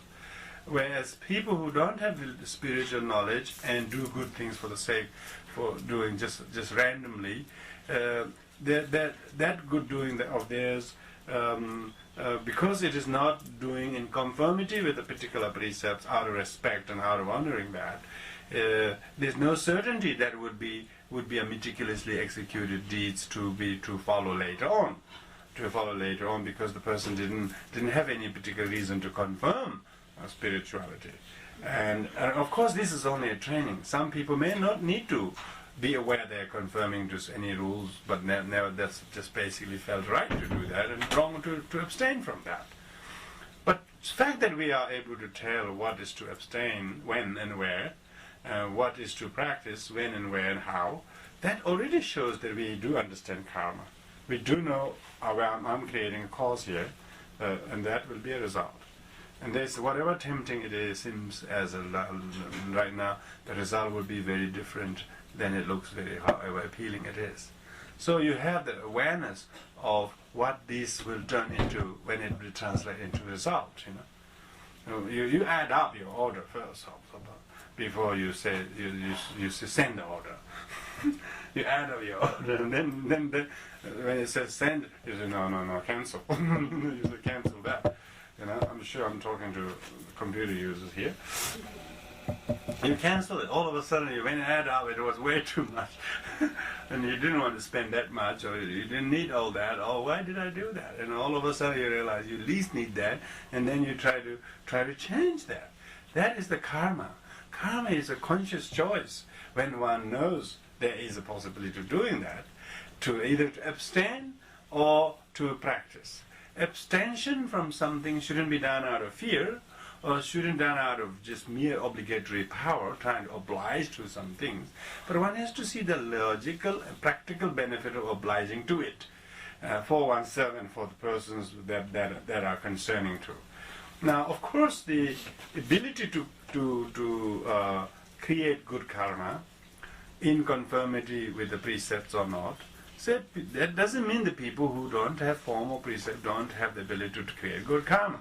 The only difference is one who does with conformity to the good precepts creates merits, not just good karma. The one who does good karma, good things, without any conformity with spiritual precepts, without the right motivation, but nevertheless doing the things, it's only a good karma, but become contaminated. It could become cause of mutual trap in the future, because it lacked the actual precepts which can prevent oneself from one's good karma becoming a trap for oneself and for others. This is why deeds executed in conformity with the vows and precepts and deeds executed without vows and precepts are different in terms of degree and the power and the actual effectiveness it has, benefit it has to other people. We'll talk about it later. It will be elucidated later on how does that mean. The whole nature of the karma is a kind of a very, very fluid, and the fluidity of which makes ourselves step in before it's too late and try to have a navigating power where it should go, where it shouldn't go. Now, one who doesn't have this good understanding of karma, he feels that karma is like a flood in which he gets drowned. One who knows about karma does never feel drowned in a karma. He knows that the flood is coming. He would build some flood-resistant walls or whatever. He would have not built a house in the first place, such a place where it is vulnerable to flood. He knows that he should build in higher ground. Because of that, he's more responsible, more futuristic thinking, and because of that, even when some difficulties do arise, he doesn't get overwhelmed by that. He knows these too will pass. Even negative karma will pass. So long as I don't have aversion to this. Because he knows his aversion to this will create additional negative karma, so what's so worry about this negative karma when you're creating more so by aversion to it? Therefore he will be able to restrain aversion, which means temporarily he might have to face the difficulties of that really ripening, but at least he's not exacerbating that by developing aversion on any negative affliction to that. Same goes with the ripening of positive karma. One who understands karma, when you're going through some fairly wholesome and very positive things going into your life, you learn to appreciate them and dedicate them, whether it's good health or whatever it is, because good health is not good health unless you appreciate it when you have good health, and then you will know what bad health is really like. When you're healthy, it is a good karma. One has to rejoicingly do something useful when one is healthy, and make sure that one is not doing something harmful while one is healthy, when most of harm are done when somebody is healthy. So the time could be very poorly utilized if one doesn't know karma. One who knows karma, your friendship with somebody, your loyal, your friendship, or your kindness to each other, someone who's really nice to you, you got to appreciate them for as long as they are, and then see them as something that you know that these are valuable things, but this won't last very long. And if I keep appreciating that, rejoicing this probably will continue. But otherwise, how long I can guarantee that this too will continue the rest of my time. Even good karma is impermanent as much as bad karma is. So you don't get puffed up by even good karma, because good karma also could be like an autumn moon. It's only bright and clear only in autumn night, but wait until it turns the other season. Because of that, person who understands karma doesn't get overwhelmed either by positive karma or negative karma. They have some degree of stability. They don't get drowned by these two extreme waves. They have the ability to negotiate their life with that, and therefore make sure that good is done by the ripening of the present set of circumstances, and not let it go astray from that. And because of that, person becomes much more tolerant. He understands his karma, and at the same time he can distinguish the karma of his mother or his sister. What he can do, he will do. What he can't do, he doesn't worry. He doesn't feel too much sort of worrying and blaming, and then, oh, my mother type of thing. You realize even your mother's karma is some things couldn't change by you. It's good for your ego that you can't fix mother's karma however much you understand your karma, or you can't understand karma at all.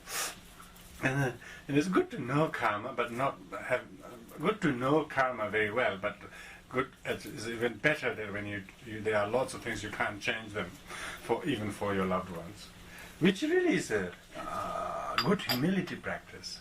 That karma is not, you can't tell to the office of the karma or somewhere in the spirit, look, I know the karma very well, can you let my mother not suffer? You can't do that. Just because we understand karma doesn't mean everybody in our family or friend circles don't suffer much. It's not. Actually, if you really do understand karma, they should suffer more. Then you see whether your understanding really holds or not. If your understanding of the karma holds for true, then when you see the difficulties that even your loved one, you can't change their karma, no matter how much you care, you understand, you can see how personal some karma are, how shared some karmas are, how collective some karmas are, how distinctive individual karma are, that could not be changed. That's why king, the karma will not ripen to your mother or daughter or wife or husband. It will only ripen on your consciousness that is aggregated in a physical form. This means we should have either dignity or humility to separate our karma with theirs. Otherwise, some people think they understand karma, but when they have someone who is going through a lot of difficulty, they get so overwhelmed by their karma, and then their understanding just went out of the window. It's not there at all. One becomes so overwhelmed by this, and then one's compassion is not there, one's tolerance is not there, then one is becoming very negative. And that's not understanding of karma. That's a complete misunderstanding of karma. The good thing about the karma is understanding karma, it reduces our attachment even to good things. It reduces our aversion even to difficult things. And that way, you do what you can. Remember, if there's any possibility that you can effectively reduce somebody's suffering, we will do that. We will do our loving kindness meditation, we will do our compassionate meditation, we can do forgiveness, we can do all sorts of that. But eventually it will affect them. But there are certain karma that they must change from their own side. And there will be lots of people who will be thinking about us like that. So, if they knew that we are changing, they'd be delighted. And maybe we are changing because they did include it in their prayers. that may we change ourselves as how we do with our karma one day, because they can't change us. And if they have offered prayers, may he understand the teachings of Dharma and karma, and then make him to understand a bit more handsomely. And therefore, yes, you include them in your prayers. Your goodwill will definitely influence them in that regard, very, very creatively. But we worry, we worry, we be feeling bad about what happened in the past, and worry what may happen in the future. That itself is executed thought karma of worry. That itself is executed thought karma of blaming. And that itself becomes negative karma. It just makes it worse. Imagine if you worry about somebody, it actually makes their harder karma. It's harder for them to be helped by us. So if we worry too much, then that actually is harm for them. Because worry is caused by clinging and grasping and aversion. Now, without any sense of worry, can you not worry?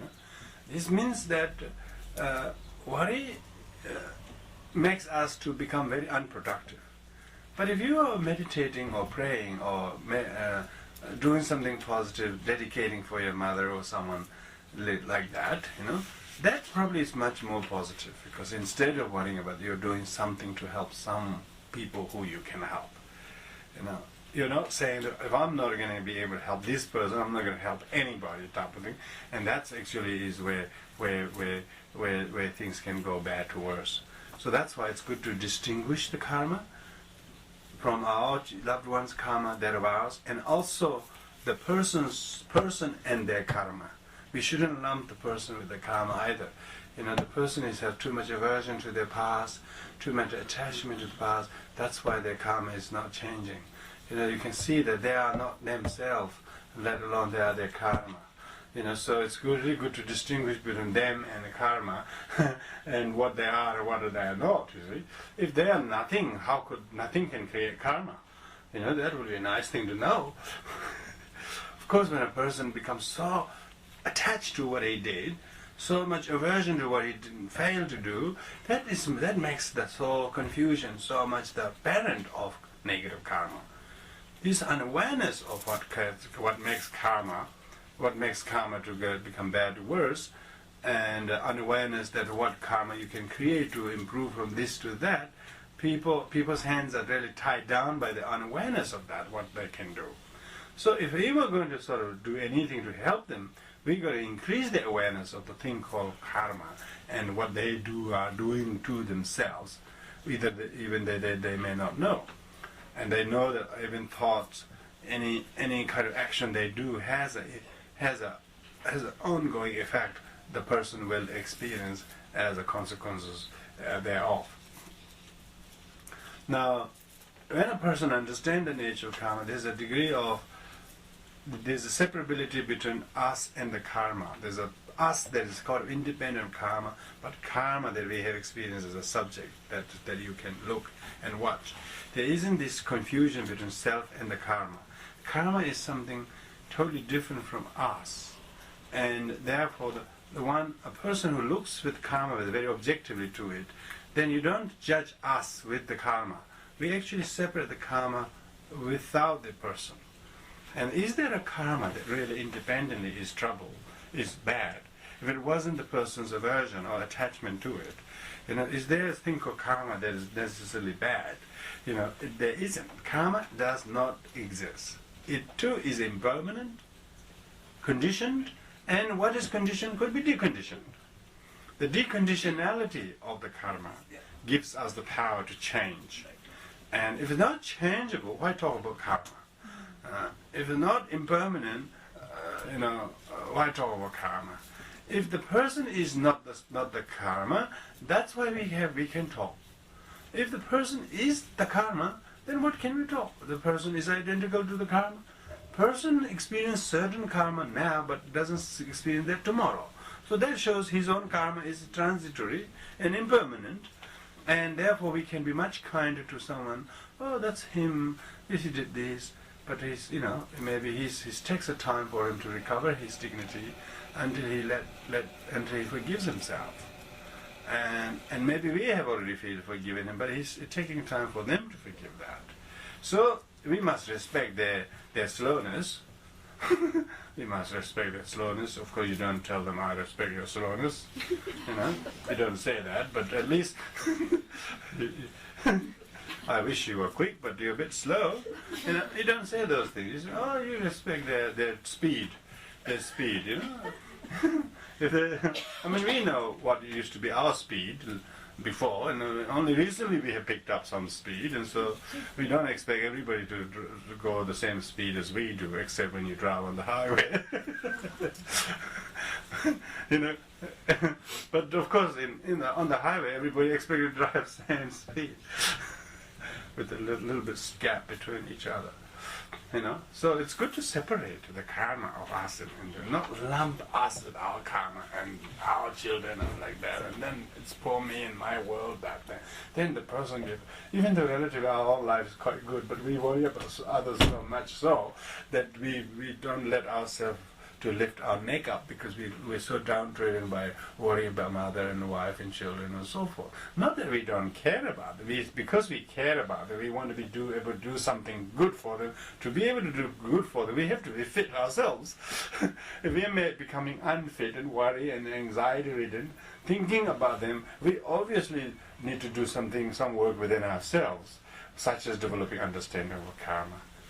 And so, but one gripping factor that doesn't permit us to change our karma is what we call defilement factor. So that's what we're going to talk after the break. Maybe having this lunch break now.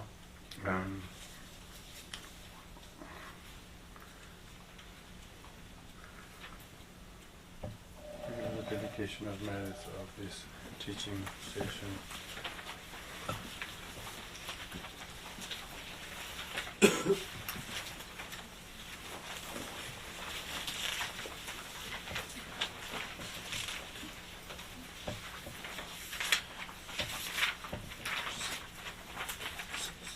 So as I said before, starting karma and completing karma. Listening to the teaching is, with the right intention we were doing, is a starting karma.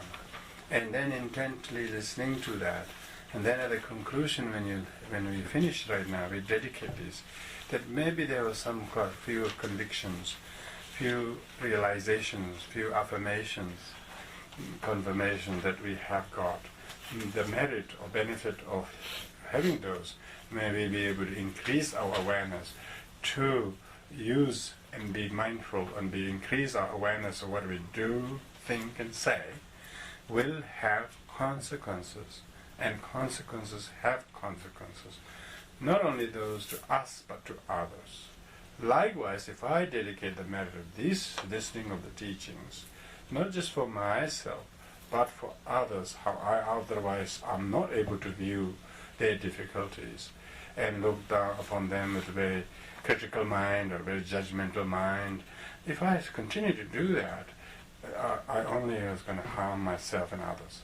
So by merit of listening to these teachings, may I not lump their karma or my karma with themselves and learn to have a dignity of separating and be individuals, at the same time help each other what you can.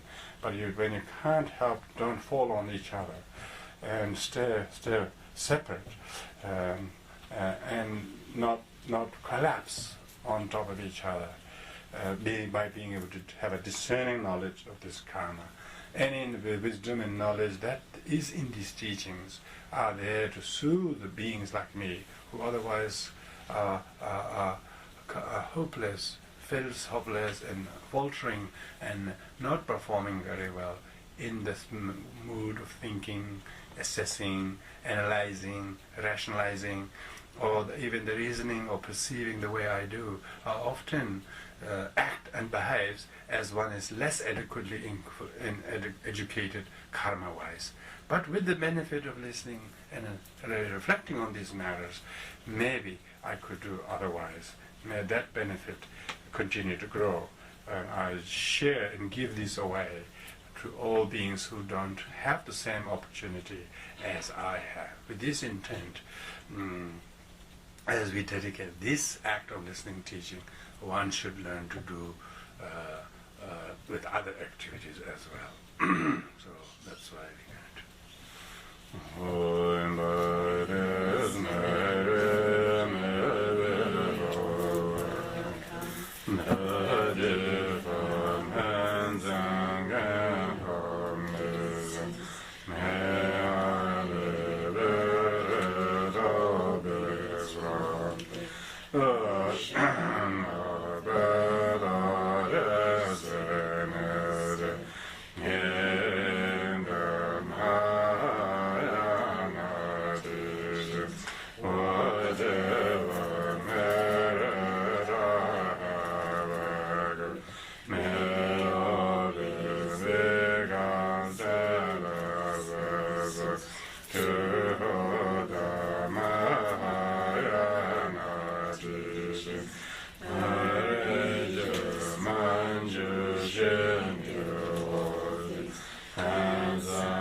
you have a food dedication track there? Yes.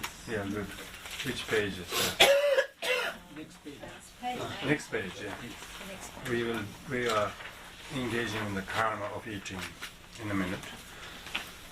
And this too is worthy of developing, starting karma of eating mindfully and wholesome karma. Yes. So that's why we're going to do the dedication to food. Precious is the Buddha of our situation. Precious is the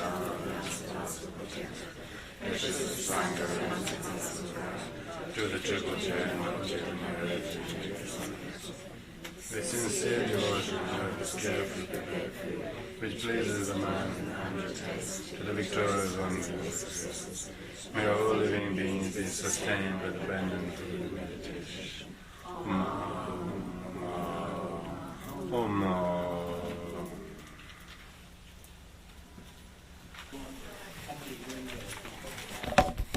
Okay, we will resume in these teachings of how to understand the law of karma.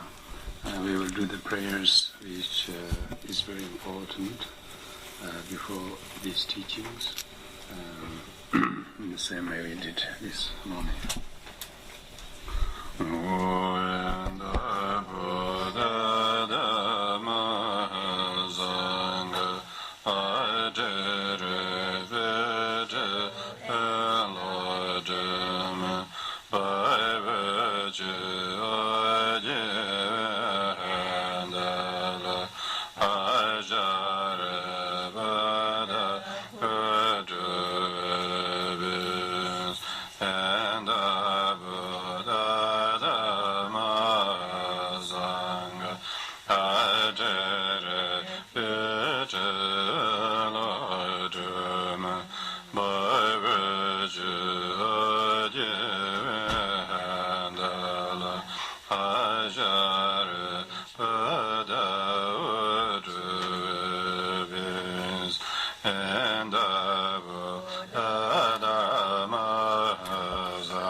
May all beings have happiness and the cause of happiness.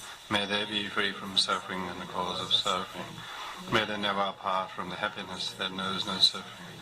May they dwell in equanimity, free from attachment and aversion to those near and far. May all beings have happiness and the cause of happiness. May they be free from suffering and the cause of suffering. May they never part from happiness that knows no suffering. May they dwell in equanimity, free from attachment and aversion to those near and far. May all beings have happiness and cause of happiness. May they be free from suffering and the cause of suffering. May they never part from happiness that knows no suffering. May they dwell in equanimity, free from attachment and aversion to those near and far. May all beings have happiness and the cause of happiness. May they be free from suffering and the cause of suffering. May they never part from happiness that knows no suffering.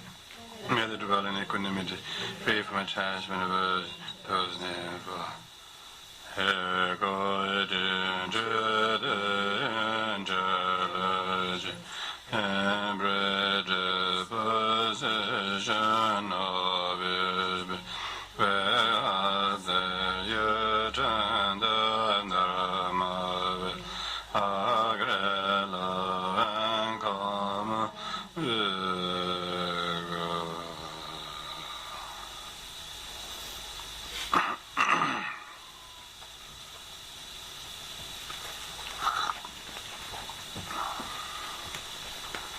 So, we'll resume the teachings on karma, particularly here. The karma that we create are two types. Wholesome karma is created only when we are free of the defilements, and only when we are able to terminate the influence of the afflictions, then they could be readily able to create wholesome karmas, not only in intent but also at the time of executing the action, also completing it with a very wholesome attitude.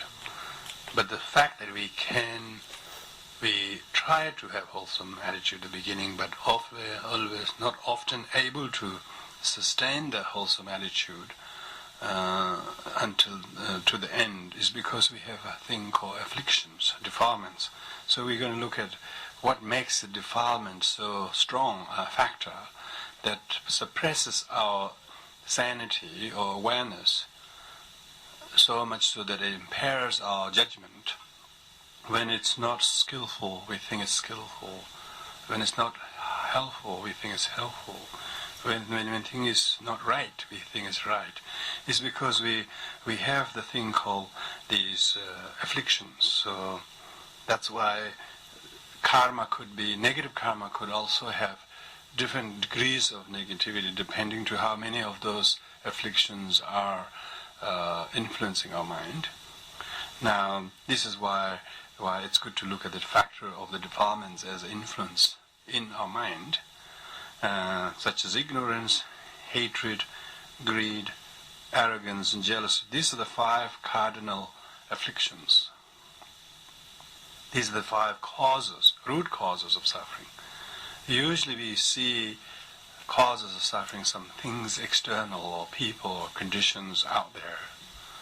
And maybe we see the people have these afflictions in the mind. When they influence us in some degree, their defilement and their negativity, of course, become a strong and negative influence to the extent of making us to swayed by their negativities, and we also take no time to become defiled. But actual root cause of the afflictions, the negative karma, are our own inner 5 afflictions. Now that is why Buddha said there is suffering.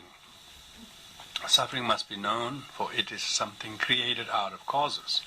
And the cause or origin of that is the afflictions, what they call kleshas. So these are the 5 kleshas. Often if you see one who knows that negative karma is created under the influence of afflictions, usually you be kinder to yourself as well as one you see is creating negative karma. Because they're not doing so by knowingly, they're doing so because they're under the influence of this affliction. It's like under the influence of alcohol, persons driving or whatever. And so when you know people under the influence of these afflictions, that helps us to stop reacting or overreacting to the negativities of others. The person who do not have the benefit of knowing that negative karma are created under the influence of the affliction, they lead themselves to believe it's done deliberately, knowingly, as it seems.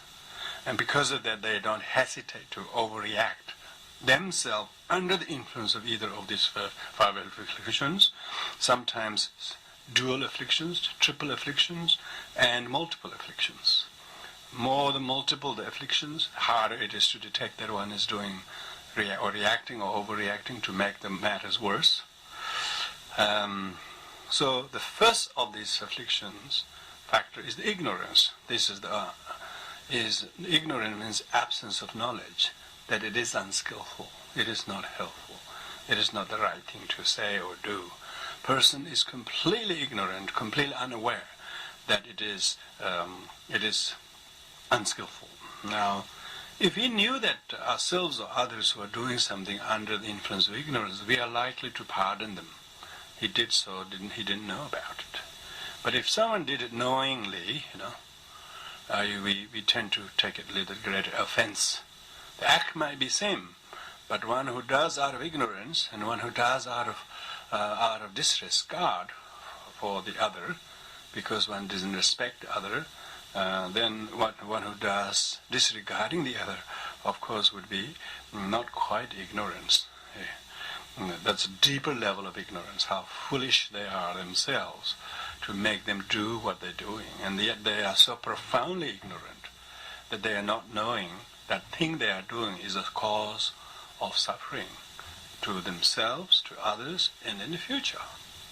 So that's why, if a person understands law of karma, particularly why negative karmas are created, they know the parent of all negative karmas are afflictions. Parent of all the afflictions are ignorance. So, when you know that someone is doing something unknowingly, you tend to pardon them because they didn't know it.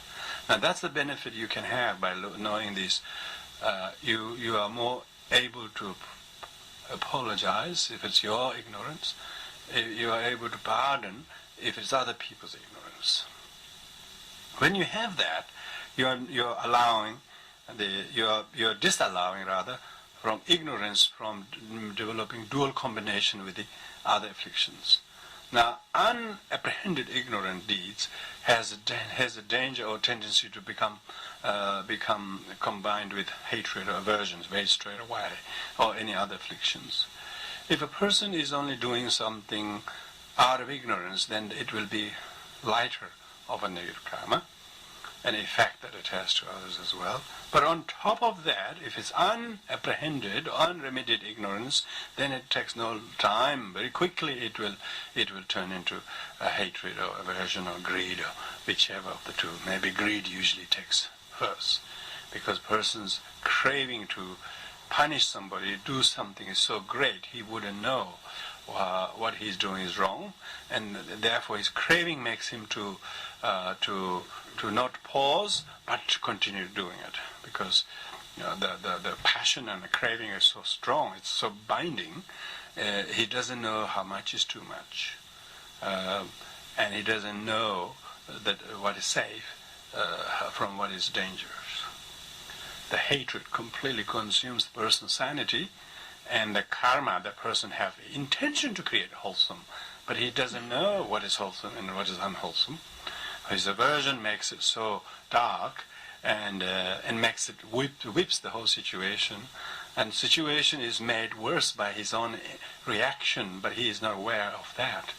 But his justification to become angry is mainly fueled by his ignorance, and so therefore all the afflictions become really therefore combined, like the ignorance and hatred, greed, and all these three defilements develops.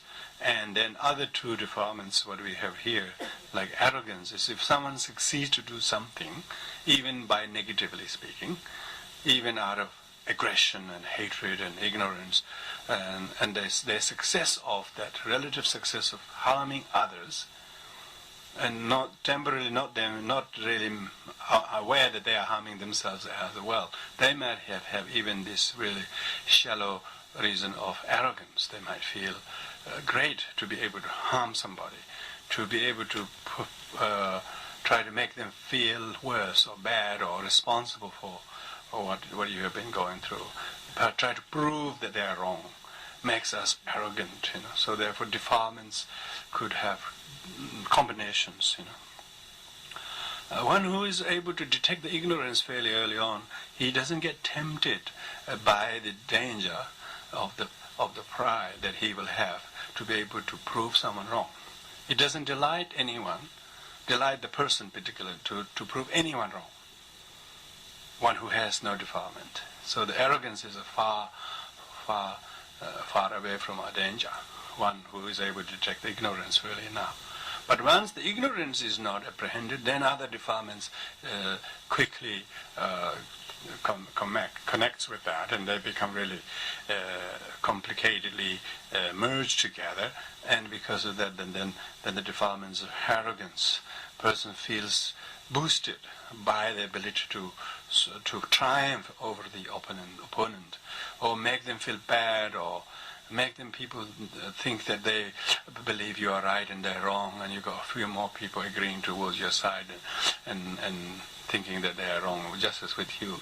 It gives a sense of pride, which actually is a defilement, but person doesn't know it's a defilement. The person feels it's a good karma, maybe. Maybe it's about time I'm able to prove this type of temptation, but actually it's arrogance. It is just as bad as an affliction as it was ignorance, but little people know that this is all a camouflage with many afflictions. And of course, if one is not able to, in this incessant combat and fighting and aversion and slinging off all these negativities, then if one is not able to, one is suffering as a result of other person's affliction, then there's a lot of jealousy, because we cannot be as aggressive and angry as them.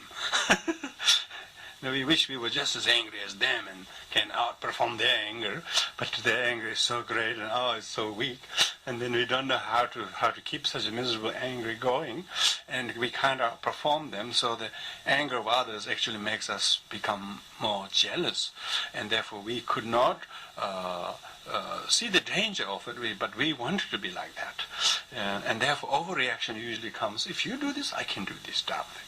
It's really a kind of an unconscious reaction of jealousy, or reactions. Because if you can do this, I can do this type of thing. Because you don't want them to do more than what you do, and even if harmful or negative things, and you don't mind blatantly to do more harm than them, and you would regard that as a victory type of thing. So it's completely ignorant, governed throughout the whole process. If you look at the afflictive karma of single affliction, afflictive karma of dual affliction, triple affliction, and multiple afflictions.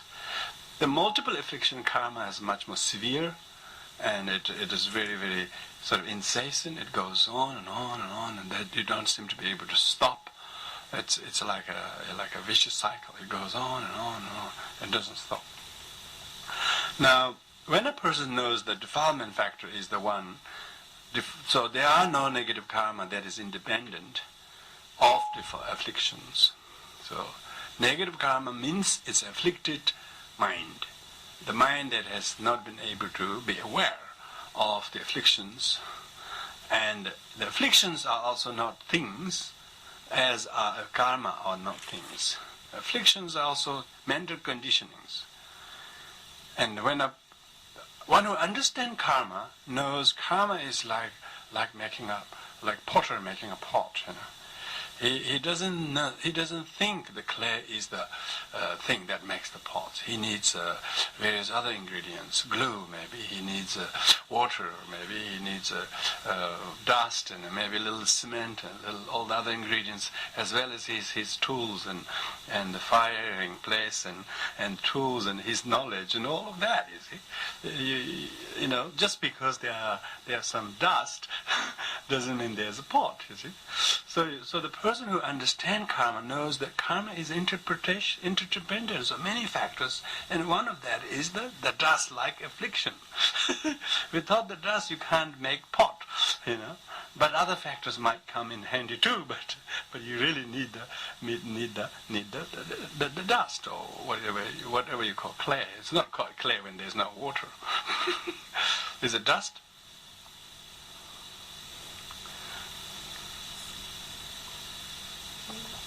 You can't have mud without water either. So some kind of material. Anyway, so when you look at the breakdown of all the potter making a pot, there's no one thing among all of the things that's the pot. See? It's only a combination of all of these. Likewise, the karma is created by many factors, and affliction is one of them.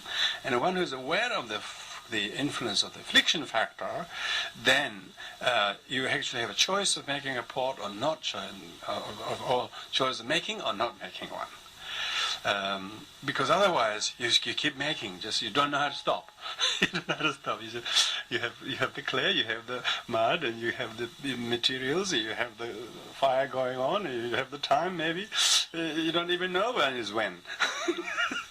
You know, so sometimes karma just goes just like monotonous. It just happens. You can't stop because you got all the materials there. But when you have one of the materials missing, you know, just imagine a potter hasn't got the fire ready.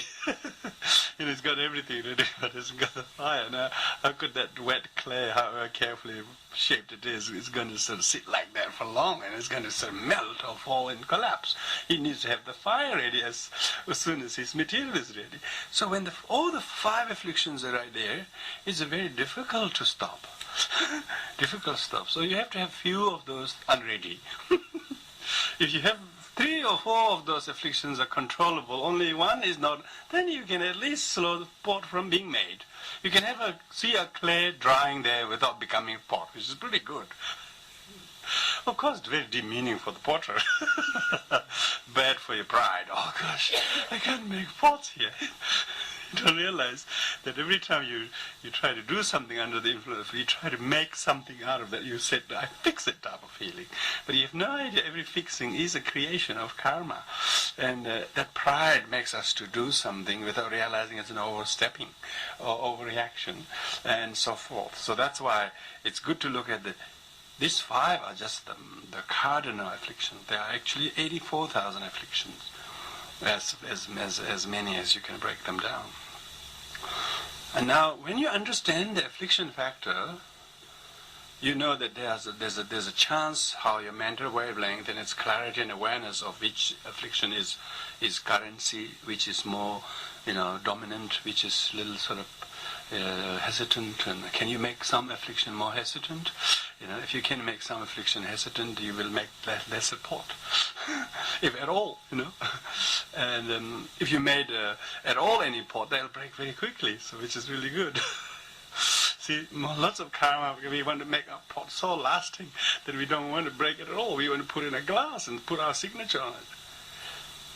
But most people are not aware that their own karma is the one that they are actually followed by wherever they go. It's not other person's vindictiveness or tendency to undermine us that can follow us. It's our own aversion to them. Our own karmic reaction to them is haunting us more than anything else. The ox which pulls the cart is followed by the cart he pulls. He doesn't get followed by the cart he doesn't pull. So that's why only our reaction to the negativities of others then affects us more and haunt us more. And it looks like it's other, looks like them, looks like other factors. Because in the end, when the potter has made pot, whether it's come out well or not, he knows them as a reflection of himself. Then he doesn't say, "Oh, that's terrible clay. What have you become?" Because he knows that something, he used the same clay to make all the pot, why one is not so good shape. He knows that very much, knows, because he's the creator. Now, I mean, he can break one pot and be happy with that too, but he's not. You see, if you understand karma, you're not only responsible to know what you're doing, but also you can stop from making them. And you can interrupt yourself from making it by subtracting some ingredients from that, and then you wouldn't be able to make the same pot. As a result, if you can take hatred away, or ignorance away, or jealousy away, or if you reduce one element of it, then at least it reduces you from stopping the vicious cycle of the karma that we are creating so much one after another. The incessant negative karma will be stopped. Now you might say, what is incessant karma? I don't do incessant. Incessant is the thought karma. Is the physical and verbal karma are not incessant, thankfully. But mental karma is incessant. The pot is made in the head first.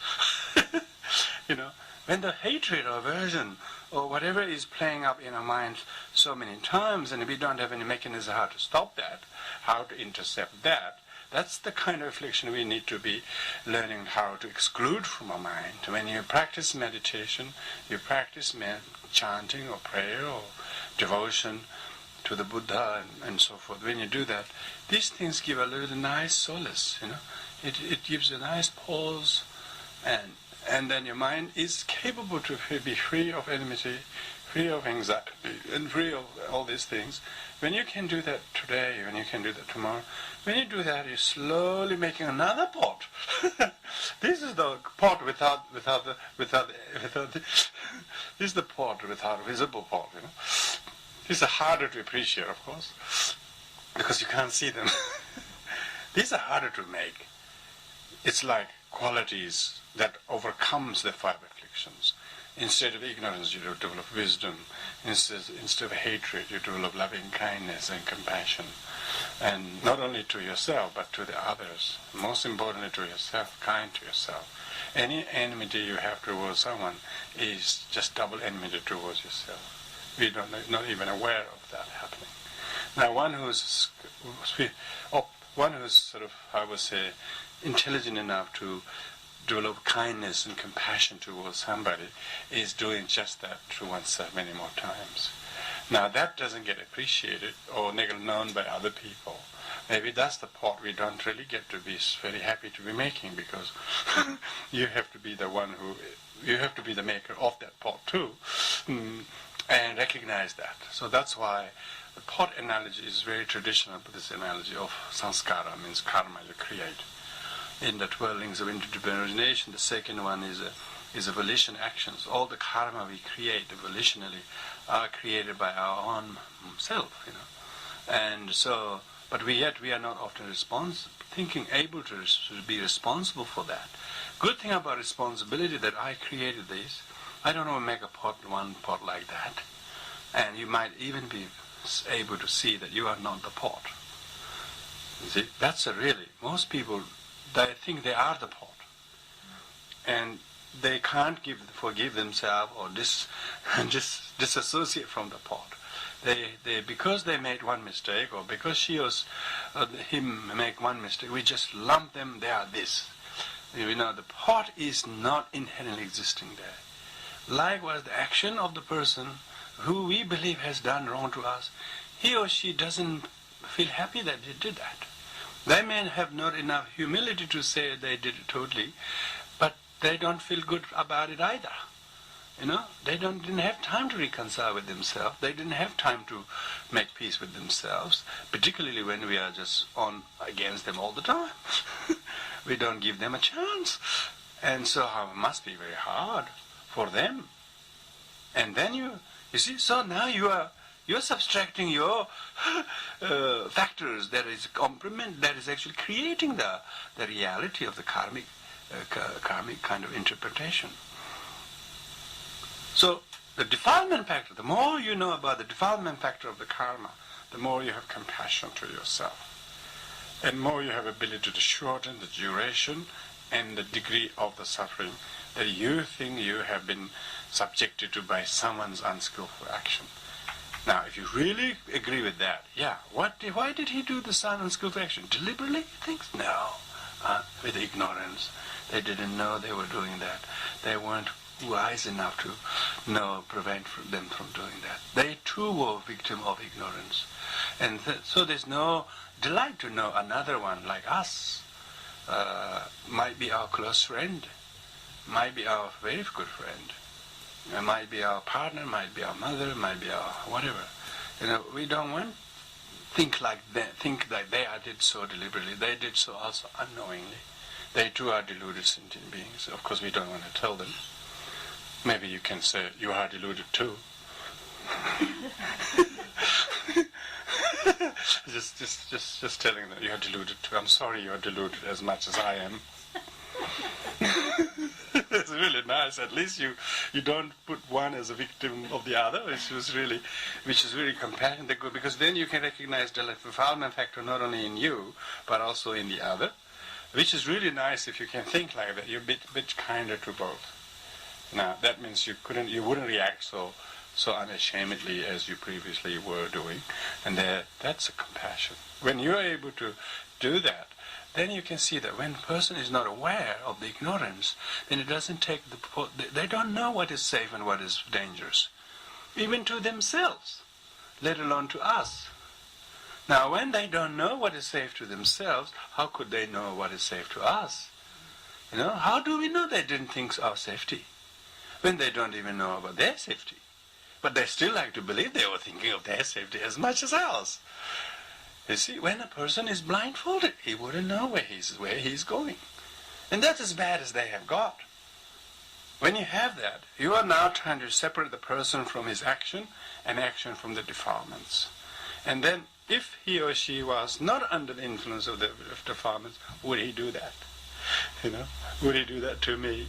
Would he do that to us? And you begin to look at that, then you really see, oh gosh, even he is so vulnerable to this situation. And then, it's just like us. So we are in the same boat. It's very good karma to think like that. Otherwise, there's this poor me mentality, that I am some kind of victim of someone's terrible evil karma, and then we feel really, really inexcusable, and we think we should do something as if we have some justifiable reason to do that. It feels so righteous. When you recognize defilement factor, if you take the defilement factor away, it's like taking the water from the clay. Where will be the pot? You can't make it. It's just a bucket full of dust. Then it is not a pot. So therefore, there's not one or individual or both are responsible from their own side. There's no inherently existing negative karma, even from their side, let alone from our side. There are no negative karma. It's just a combination of it. And so therefore, you become much kinder. When you subtract the negative karma from the person, when you take the affliction from the karma, you can see that your interaction with the person was actually noble intention. Both had some things you shared with, which both believe was good for you and for others. Therefore, the action was really both well good intended. Yeah, it's only thing is the defilement factor spoiled that. Therefore, your brotherhood, your sisterhood was spoiled by both individuals' afflictions. Then you can see the karma that someone else is creating negative deeds. It becomes pardonable. If we have done some mistakes, they become confessable. Because negative karma has only one virtue, if only if you confess it. The negative karma never become virtues unless you confess it. So that's only one good thing that can happen with negative karma is if you pardon others and confess yours. When you do that, you understand karma. Even negative karma are impermanent. Oh, that's good, Even negative karma doesn't have to last long as people do. Yes, building of the Berlin Wall was a negative karma, But when the Germans realized 45 years is more than enough, they broke it down, and then the wall fell. Even those walls do come down when those people who built it realize, and who are affected by that, really is that they don't need that wall standing between two good people. And that wall represents their misunderstanding, their afflictions, and then one of the two needs to bring a hammer. Start breaking those walls down. Yeah? And what are you doing? Now you are actually throwing water on the pots. And of course, it's if you're able to melt the pot, only they go back into the nature where it came from. It's from emptiness. It came from emptiness, and there's nothing really so serious inherently existing problem. Where is it? When you are able to understand root cause of suffering, which is the Buddha says the origin of suffering. Origin of suffering is not people, not things, not events. It's the ignorance. It's the avidya. It's like nascence, absence of knowledge. They didn't know they were harming you. They were hoping they were helping you. They were trying to be of some use to you, and they didn't realize they were not so gifted to do as useful as they like to, and to pity a thing that's worthy of pardoning. Thank goodness at least one out of the two come to know, regain their consciousness, and not make same pot again. And otherwise, there are too many pots, and none of them are popular. and there's no space to put them. There's so much, all the place is full of pots, and you have no... Everywhere you go, there's this pot around you. Means wherever you go, you have that problem. It just keep following you, and you don't know what to do. So karma itself is breakable. It's changeable. Otherwise, there's no point. And everything is impermanent, including karma, including suffering. Even sufferings are produced by karma, negative karma. Suffering seems like easy to change once you know the karma, because it's only a product of negative, skillful, unskillful deeds. The good thing about understanding the defilement factor in the karma is it's like you make promise to not drink any alcohol, or and I wouldn't drive type of thing. If I drink, I won't drive. If I drive, I won't drink, and that sort of thing. When you know the two doesn't go very well, and then you know how to restrain one in order to protect the other. When neither of the two are able to do that, you can see how both of them can cause damage mutually and unintentionally and unconsciously. And that's the tragedy of not knowing what is cause of happiness. They want both happiness, but they don't know how to create causes of happiness, because they don't know the causes of happiness is kindness, is tolerance. It's exact opposite of these 5 afflictions. Exact opposite: wisdom, kindness, humility, and rejoice, and sympathetic joy.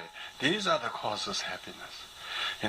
These are hatred, ignorance, jealousy. These are non-causes of happiness. These are causes of suffering. So when you recognize causes of suffering as causes for suffering, it's really good to know them causes of suffering. It's just like written poison. When you know it's poison, and the glass is written a poison, of course you wouldn't drink that. Because if it's not written poison, you might drink because you're thirsty, you see.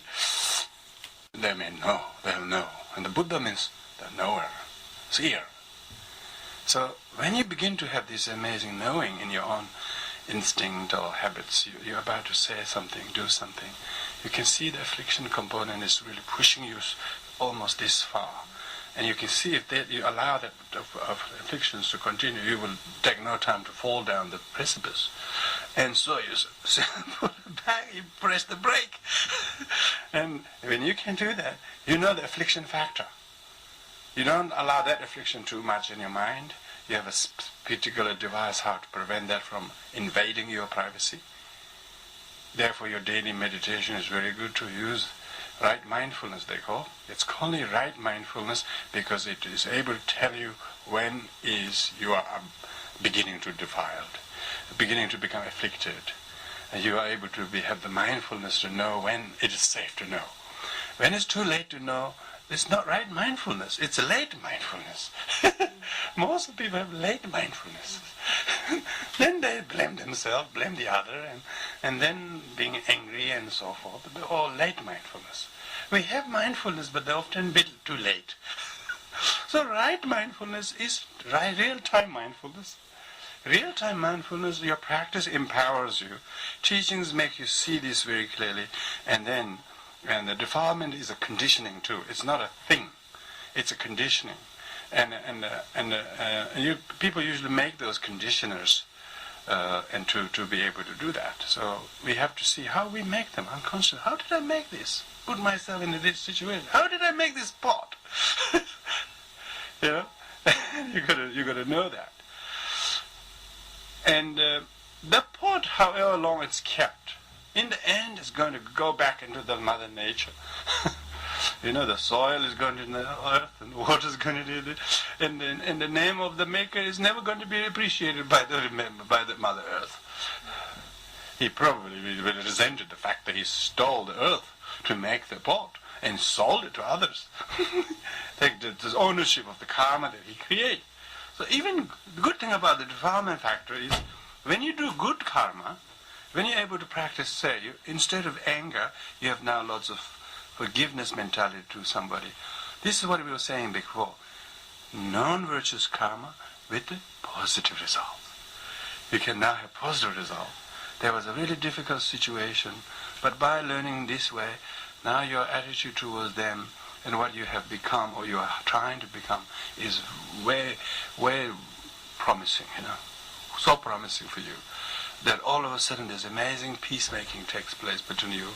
So your practice of meditation and a prayer is not escaping from suffering or the karma, but you're actually counteracting that with the very same practice of right mindfulness, then right action, then right speech, then right thought. You can only have a right thought when you have no defilements, you know. When you know defilement is defilements, that's the beginning of a right thought.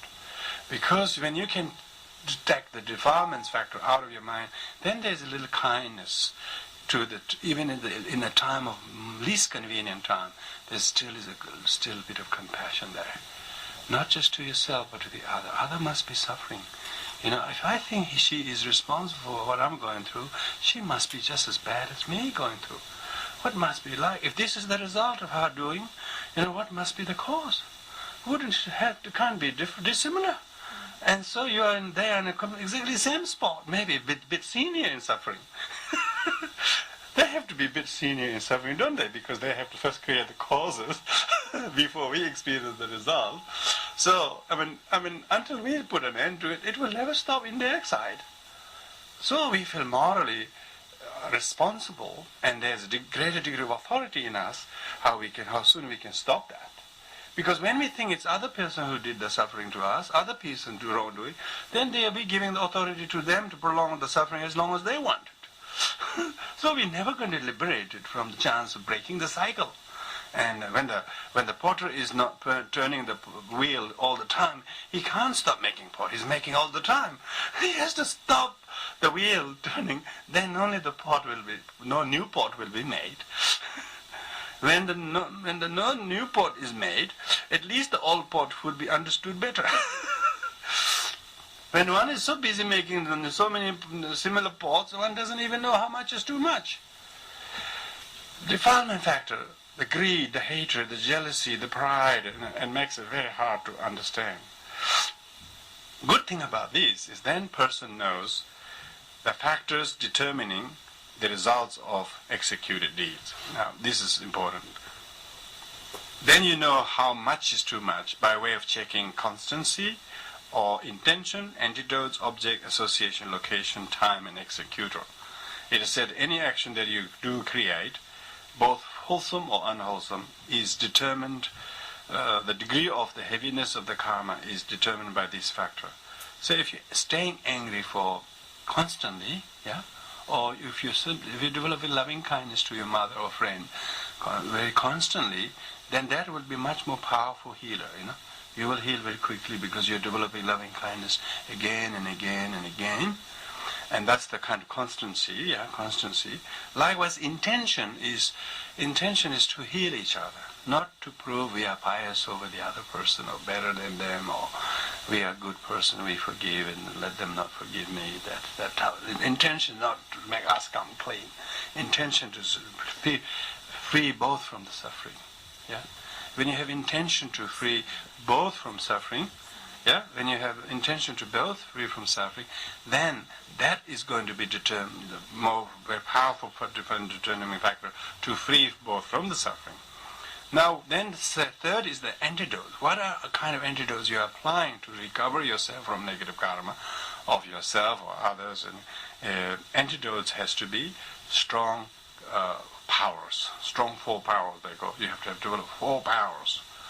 Reliance, power of reliance, meaning if you any negative karma you have committed out of anger or whatever, you have to have strong power of reliance, that you have to, what you rely on is your faith, your conviction, your loving kindness, your compassion. You need to develop friendship rather than enmity and that sort of. So you might do your prayers, you might take refuge, you might develop devotion and lots of these things as antidotes. So you're increasing your stamina, energy to practice those teachings as the antidote. So you're not turning your back from the practices, but you're actually increasing your dedication in the antidotes of the teachings and practices. Knowledge, like studying, like now is studying the Dharma and Karma, is a kind of a powerful antidote, because when you have knowledge, and the power of knowledge is so highly prized, there's no greater antidote. When you take some medication or go some places or drink something or to try to sort of benumb your awareness, they're no real good. They're not antidote. They're just suppressors. But when you understand Dharma and think intelligent like that, these are true effective antidote. These are expedient antidotes. The more you use it, the more conviction it will provide. It is not some external thing you have to rely on, rely on, import, find. It's your own inner conviction. The work that you do inside yourself through practice is greatly sort of improvised. Then the antidote is coming from within yourself. You know, you are not only the pot maker, but also you're non-pot maker. So you know that you have the power to stop. You have the power to stop, which is a powerful antidote, really. When you are relying on your own confidence that I'm not going to stay angry or stay negative about these things, and therefore you believe, yes, please do it, let's do it. When? Now. And sort of without furthering, delaying or whatever, person implements the antidotes. Third is you need object. If you're angry, or to what kind of object? Who is this person? Or who is this person you love or you hate, or whatever it is that, like the object. Say, if you use a positive example, if your mother, towards whom you feel great love towards her, and then you increase your loving kindness towards her, you know, and so in going back to constancy, how constantly do you show your loving kindness to her? What is your intention of showing loving kindness to her? You know, what are the factors that you use to ensure that your loving kindness don't get depleted? What are the antidotes? What are the preventative measures so that you don't suffer from lack of loving kindness or fatigue of loving kindness? And when you practice that to your mother, for instance, mother who has herself practiced loving kindness to us for good whole life of hers, she continued to practice that. And then you realize that this is the most worthy object to whom I should practice loving kindness to. This is not someone it will take a long time for us to make up our mind, or someone has to persuade us, or it's just, just we are so sure that this is the very person I need to practice loving kindness to. That is kind of like kindness. If someone we hate, we should think, look, I have to practice loving kindness to this person more than anybody else. When you have that, then you will reconnect with the person. The object to whom you should need to reconnect loving kindness to will make you to reconnect. I'm losing lots of people because I'm having enmity to this person. I'm alienating myself because of this. I'm losing lots of friends or community because of my enmity to this person. Then one starts seeing all these disadvantages, terrible mistakes that are coming out of that objectification of one's anger. And then the person therefore begin to recognize the object as someone, not someone need to blame to, but needed to rescue that, need to reconnect with that, and try to clear this air of misunderstanding that is making us to only feel anger or whatever it is.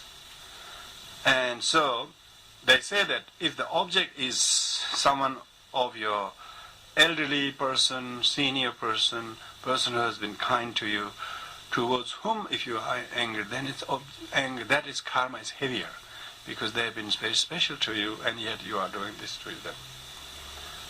And object is someone who has only come up recently. You have no great sort of thing. It's just out of the blue thing happened, and without any strong kind of positive karmic background left that is in jeopardy in the past. Then of course it's a little lighter, but it's no endorsement that you can stay angry towards the person. So according to what object, who is this person we are showing anger to or being kind to, can also make us to consider the appropriateness of it or inappropriateness of it according to who they are and what their status they are. Are they going through some difficulties? Maybe they are, maybe more than me. Maybe they are. When you start doing that, then you realize they are more just as equally as pitiful object than you are, as much as you like to see yourself as. Because when we are angry with somebody, we never know their plight. We never know their suffering, and we never know their anguish. We never know their stress. We never know what kind of difficulties they have, what kind of stress coming out from them because of those difficulties. We have no idea. But when you begin to understand these factors, that is making you to see, then all of a sudden the object to whom you be angry might be your little sister, might be your mother, might be someone you have a very strong friendship with. Now we're not saying you should always stay friends if you can't, but at least try to make sure that you can move on from that, not stay in this stale, stagnant situation which is dark and then darker. Now, one who knows this antidote factor and who that person is, he knows that he should associate with different people. You are associating not enough positive people who is influencing you to give you powerful antidotes. When you're associating with somebody agrees with our neurosis, yes, I think she's terrible. I know, why you so upset, or whatever. If we are associating with few biased people with us, then it doesn't really help us. We need to meet some critical people who really loved us, but a little bit critical, and saying, look, so we need some kind of positive influence in our life to bring change in the karma. And when we are exposed to some new informations, I would say refreshing new outlook and avenues, then our power of association with somebody can make us to change very quickly. Now, if we are with a gang of 4 or 5 people who are angry with somebody, then we have those 4 or 5 people who agree with us. We associate with them so much so that their collective anger is also fueling ours, and that's the part of the karmic complication, is because we are befriending too many who are negative. So therefore we should learn to disassociate. Some of the, I would say, the heaviness of karma is due to negative association. So one should try to associate some positive input, like the teachings, like the knowledge of Dharma. And then by that refreshing association with the Dharma, you have a relationship with Dharma. Each time you look into that, it gives you some refreshing outlook that you didn't have benefit of before. And then you can change your karma very quickly when your association is different. When your association is always same, you don't have any alternatives that is permitted. Another is location. Sometimes they say location, karma of location is some negative conditions are often associated with a place, and this is usually frequented by same kind of negative people or whatever. So by giving up respectable distance for some duration, not with the intention to abandon them or anything like that, but to give a space for them and yourself, so that you're not always coming in the same difficult spot. So being able to exclude from that zone for a while might also make your karma a little bit more changeable, so because circumstances can change when you're not in the same location. Also time-wise, sometimes we can really choose and wrongly time-wise, and so you try to say, look, today is such and such, tomorrow is such and such. During this time, I really make sure that I don't show any of these negativities. I have to try very carefully. And so you try to make some time that you do encourage yourself to act and be and think differently than you might have allowed yourself, because sometimes negatives are so constant, and you try to break that by the holiness of the moon, full moon, or Vesak, or anniversary of Great Master, or your birthday, or something like that, or their birthday. Give them a birthday gift by thinking kindly of them. Put a prayer flags for both you and them. Something like that. You deliberately choose a special auspicious time. Try to make a break into the karmic sort of deadlock that you couldn't really make things shift. It's like stagnant. You got to do something, Another factor that karma gets strong or weak is executor of the person. Person who has precepts, who have taken precepts, vow, have a greater power to reconcile with karma, however difficult it has been. So they should, and at the same time, if they're not doing anything antidotal to the problem, then it will be that much heavier. And particularly if the object of your object towards whom you are executing this particular karma is someone you have reason to feel a little bit special towards too, which often we do. Everybody is special, but on a different level, so to speak. When you say, who's this I'm angry to, or who's this I'm not being kind to, then you see inappropriateness of by you to them, and you have some expectation yourself what you should be thinking of them. Instead, by that power of suggestion, you could alter your attitude towards them, because you don't like yourself having that attitude to this person. Now, if anybody really at all is permissible, it will be quite unusual. And because you like yourself, if you like yourself to be as good as you like others to be, then you wouldn't want to do this to anybody, And there is no one more. There's no one you could choose to stay angry with. Then, because of that, there's inappropriateness of you being angry. Maybe the object is worthy of anger, but yourself, you don't want to be stay angry, because you have some respect to yourself. You have some expectation of yourself.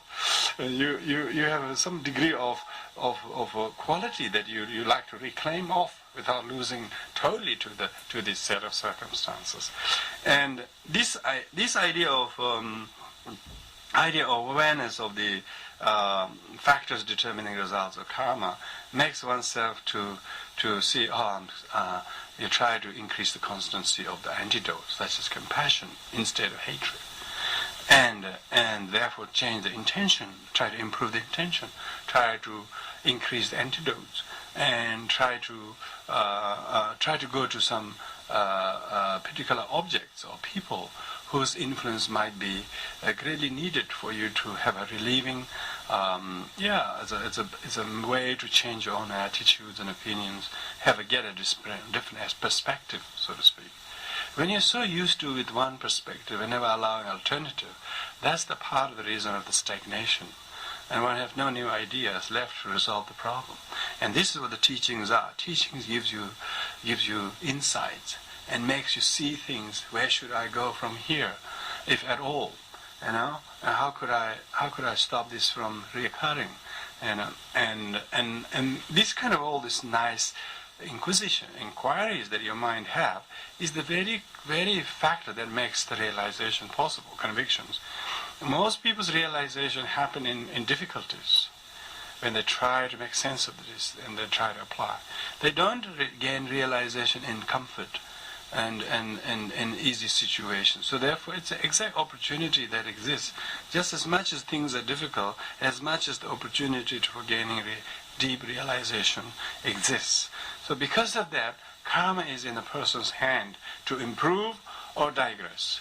You know, and so because of that, person who is very conscientious about type of result, what he may do from now will be determined by looking at the typology of karmic result which we move on to. First of all, there are we can say the habitual karma is what we are experiencing now, and habitual karma is what we have a tendency to do in our habits, that we have somewhat inherited from past doings, past doings. In experiential karma is something what we are experiencing on our subtle conscious level, what we are experiencing as happiness and joy or compassion or anger or whatever we are experiencing emotionally. That also could be an indicator of your karma typology. Environmental karma is the sort of environment where you are conditioned to think or be or behave in the way you have done. And then there is individual karma and collective karma, such as possessive, unstable, completing karma, and good intention. So let's go through a few examples with habitual karma. Habitual karma are very indicative of our past unresolved or resolved habits. Very good habits and bad habits. Good and bad are here only relative. It's not something inherent. They are also relative. If a person who has a very nice habit of giving things, very generous habits, he's always have more ability to give and generous. That habitually they're giving all the time. It does not necessarily mean they have so much to give, but that they have a very easy habit of giving, and as a result of that, they have more happiness in giving, and they never had to worry about losing because they always they have more sort of that. So it says the karma of say practicing generosity in the past can also manifest in a habit of generosity. Karma of stealing, which is the opposite of generosity, will make the person habitually have a tendency to steal, even though he doesn't need it. It's very senseless to do that. So pointless to do it. But yet he doesn't know that he just have this lingering habit to always to take things from people that are ungiven. For instance, likewise habitual karma of killing or saving lives. Some people are much happier habitual tendency to save lives that are in danger. Others may have a stronger, I would say, habit to save life and do something, when there are creatures or beings who are going through difficulty. You straight away go out of your way to meet the needs of others, habitually speaking. So we can always look at the karma in relation to safety or destruction of life and property, so to speak, in the physical karma. Whether you're destroying someone's life or their life, property, or their relationship or whatever, you be very, very conscientious about your habits, if that is contributing to any good or bad. Good you will try, bad you will renounce.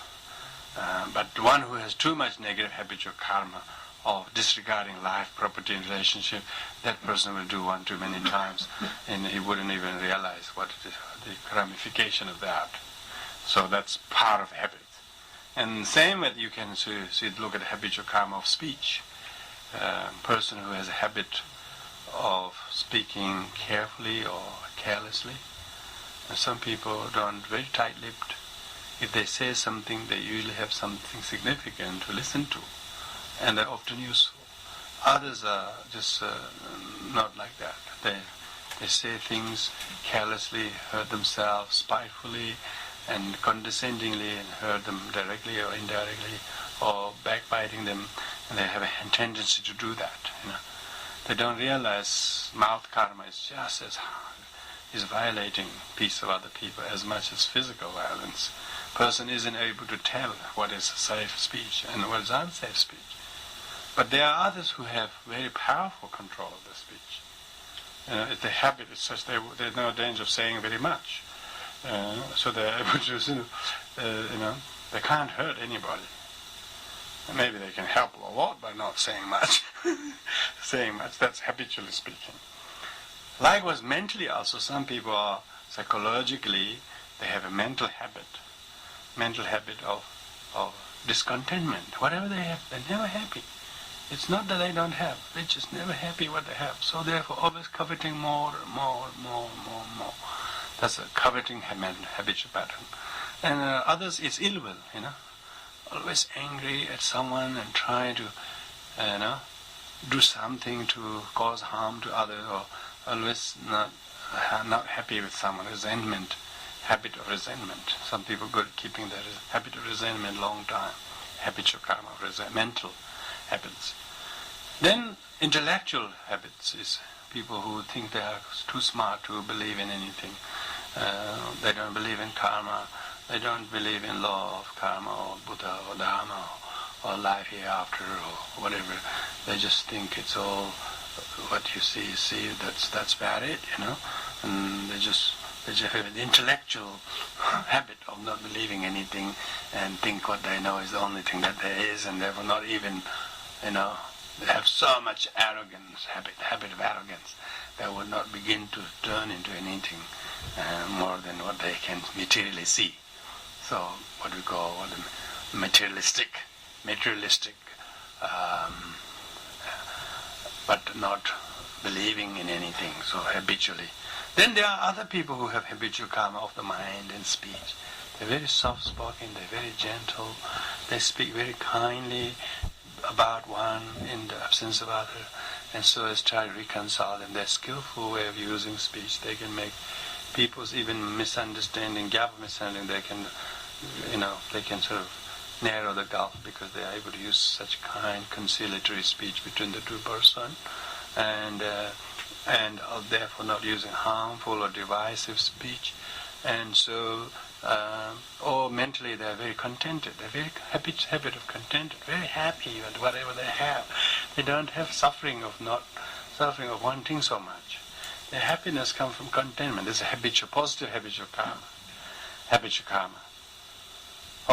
of contentment, and then of loving kindness. Some person have so much loving kindness. Because of his loving kindness, all problems solved. His habitual karma of loving kindness is the most powerful tool he uses in every time. He uses loving kindness to remedy the obstacles. Habitual karma of loving kindness. Habitual karma of faith in the teachings of the Buddha, law of karma. He never hesitated. He never doubted the truthfulness of teaching.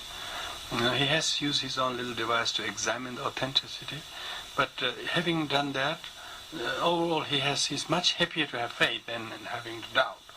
That's a habitual karma of faith, positively speaking.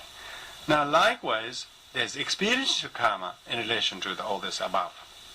Experiential karma is what you experience. Physically, person who has not harmed other living beings' life, enjoy good health, experience good health, very, very little hardships or ill health. But those who have harmed other living beings, destroyed living beings, hurt, injured, killed, they will experience ill health, a lot of ill health, one after another, probably short life as well.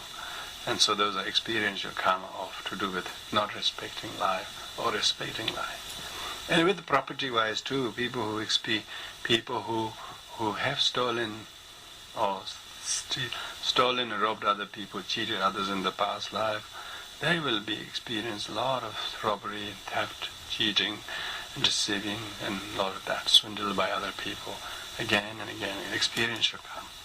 But then they could also experience experiential karma of generosity. They never have the problem of finding things. Whatever they have, they're able to promote more happiness by sharing to other people. They can promote experience of happiness by giving and sharing and giving, not by taking things away. And so they themselves are very happy with everything what they have. However small that it is, they are able to experience a lot of joy from the givings. They have more ability to feel happy from giving than by using for themselves. That's a very meritorious karma of experiential karma of having practiced generosity in the past. Then even this time one is continue to be happy. Likewise, in the relationship situation, experiential karma is person who has abused sex or abused relationships or whatever in the past. They have lots of difficulties in present life's karma of relationships. Whereas others who have been very gentle, very skillful, very considerate in past life, they'll enjoy a lot of harmony, a lot of respect, in spite of some difficulties. Overall, there's a really good. You're so happy who you are with, what they are to you, what you are happy to do.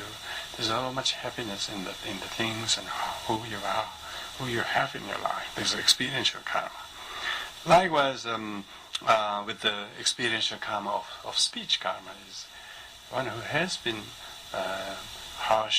using harsh words before, spiteful language other people, and using negative language. They are always surrounded by people like that. Wherever they go, they always find people abusing verbally and causing spite, causing misunderstanding, and spreading rumors about you. Nobody trusts what you say, even you say the truth, even you say the right things. But one who has created positive verbal karmas in the past, experienced those things, exactly saying like, you have lots of happiness and harmony. And very few people abuse you verbally. Even if they do, they don't harm you. You just increase compassion to them. Some people, as soon as somebody says they get really, really jittery and get up, other people takes that as a wonderful opportunity to practice, and they experience abuse, but they use them. The abuse is used by them. Good. Abuse. When you can use abuse, is very good, isn't it? That means you can transform that, and you don't let that become abusive to you by your compassion, because you have the experience how to do that experientially. Whatever people do to you doesn't have the final say. What you do with it, you do. So that is when a person understands karma. He never feels that something is done to you. He knows what he will do with it. The one who doesn't know what to do with it is then struggling. One who knows what to do with it has the power to steer it in this way or that way, or to stop it, or to just nullify it. One who doesn't know what to do then get at the loss, and then get overwhelmed by what is done to them, and they only see what they done to them. They don't know what they're doing to it, or with it to make it worse, or whatever. He is not aware of that. This is what experiential karma is.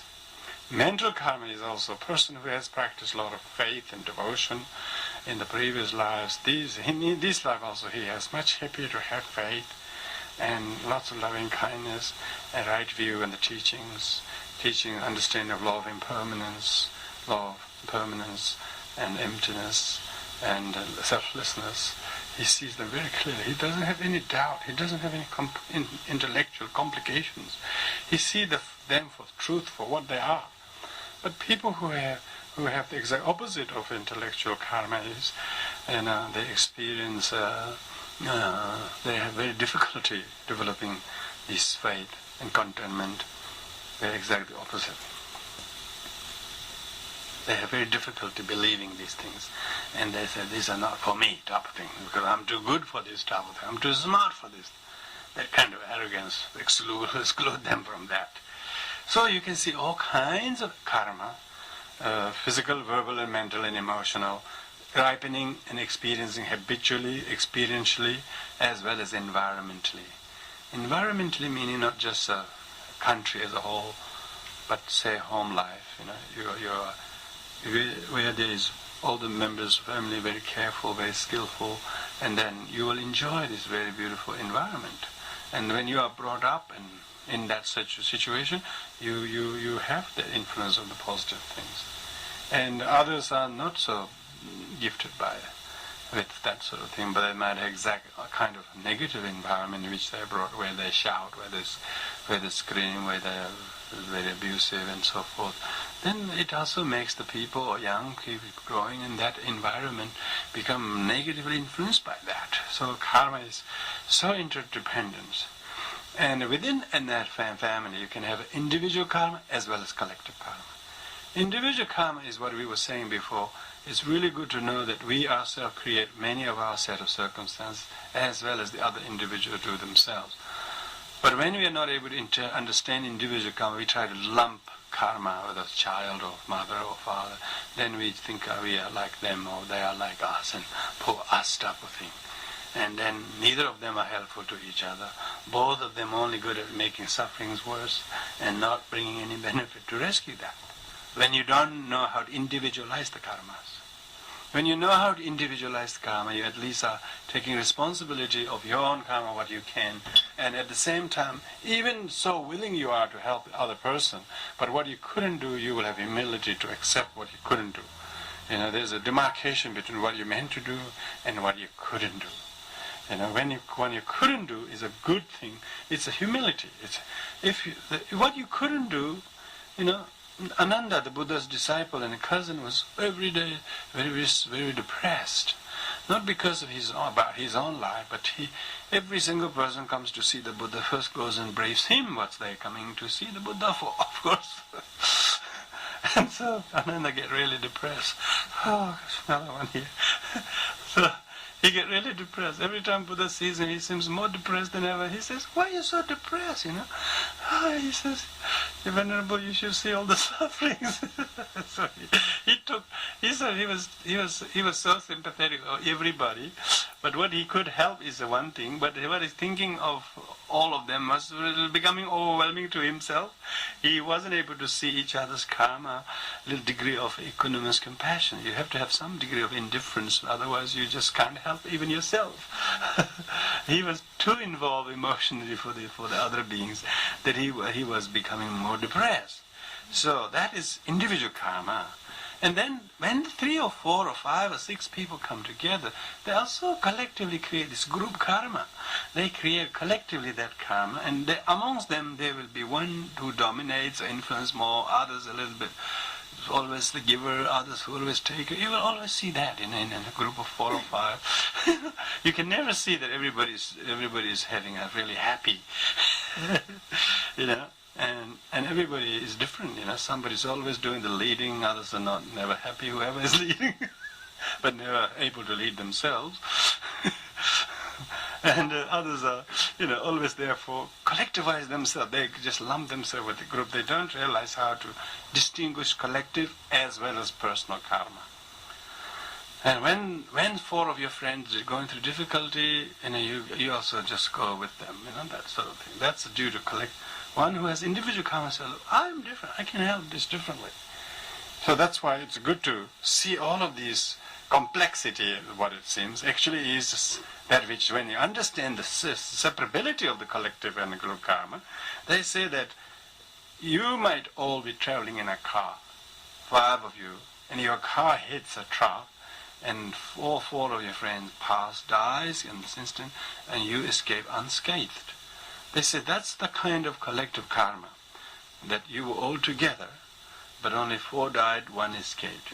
Collectively, there is karma that you all have to having to experience that, but individually, different people can experience differently. And there are stories like that. How some always goes as a group of 5 or 4, like the Buddha's 5 disciples in former lives were 5 hungry cubs, and who he previously fed them, and this time he has to feed them with the Dharma, So last time he fed them with his flesh, And this time he really fed them with the Dharma as the first disciples of his own, So sometimes you will always find 4 or 5, 2 or 3 people always together, life after life. They never finish the business. They just keep coloring each other. So you definitely have to wonder, where did I get this man from? Where did I get this person from? Oh gosh, you can't remember this life, but even in this life you couldn't imagine you had chosen such a person or whatever. But there must be so many unfinished things from the way back that is forcing both collectively that neither of them are independent enough to get rid of each other or whatever circumstances. So you can see that there are a lot of incomplete karma that are yet lingering there to be attended to very graciously. And so you got to always think, as whoever is in your life, you got to see this. Oh, this must be my past life's mother. Oh, this must be this. I must have been this to each other. Oh, I must have been very hard on him in the past. This is his turn to me. There's a lot of fun in that, just have fun in that. At least you begin to look at it differently rather than your own narrow point of view. And all of a sudden, maybe it's my turn to just stop being angry and start treating kindly both ourselves. And when you begin to understand karma, you don't focus the problem on the people as much, because you have a well-defined philosophy which itself really makes you to think expediently and live expediently. And as a result of which, it gives a greater degree of fluency and certitude in what you may do to change the course of action. You see, when you can't change the circumstances, you're stuck. When you can't change, it's because you know the Dharma. You see the Dharma. Dharma makes you to see. And see for clearly, see for very clearly, not just some temporary thing. See overall, in a connectedness of all the set of circumstances. Some people have what we call possessive karma. That's very, it's just a kind of very, very, you have to have it type of thing. Possessive karma.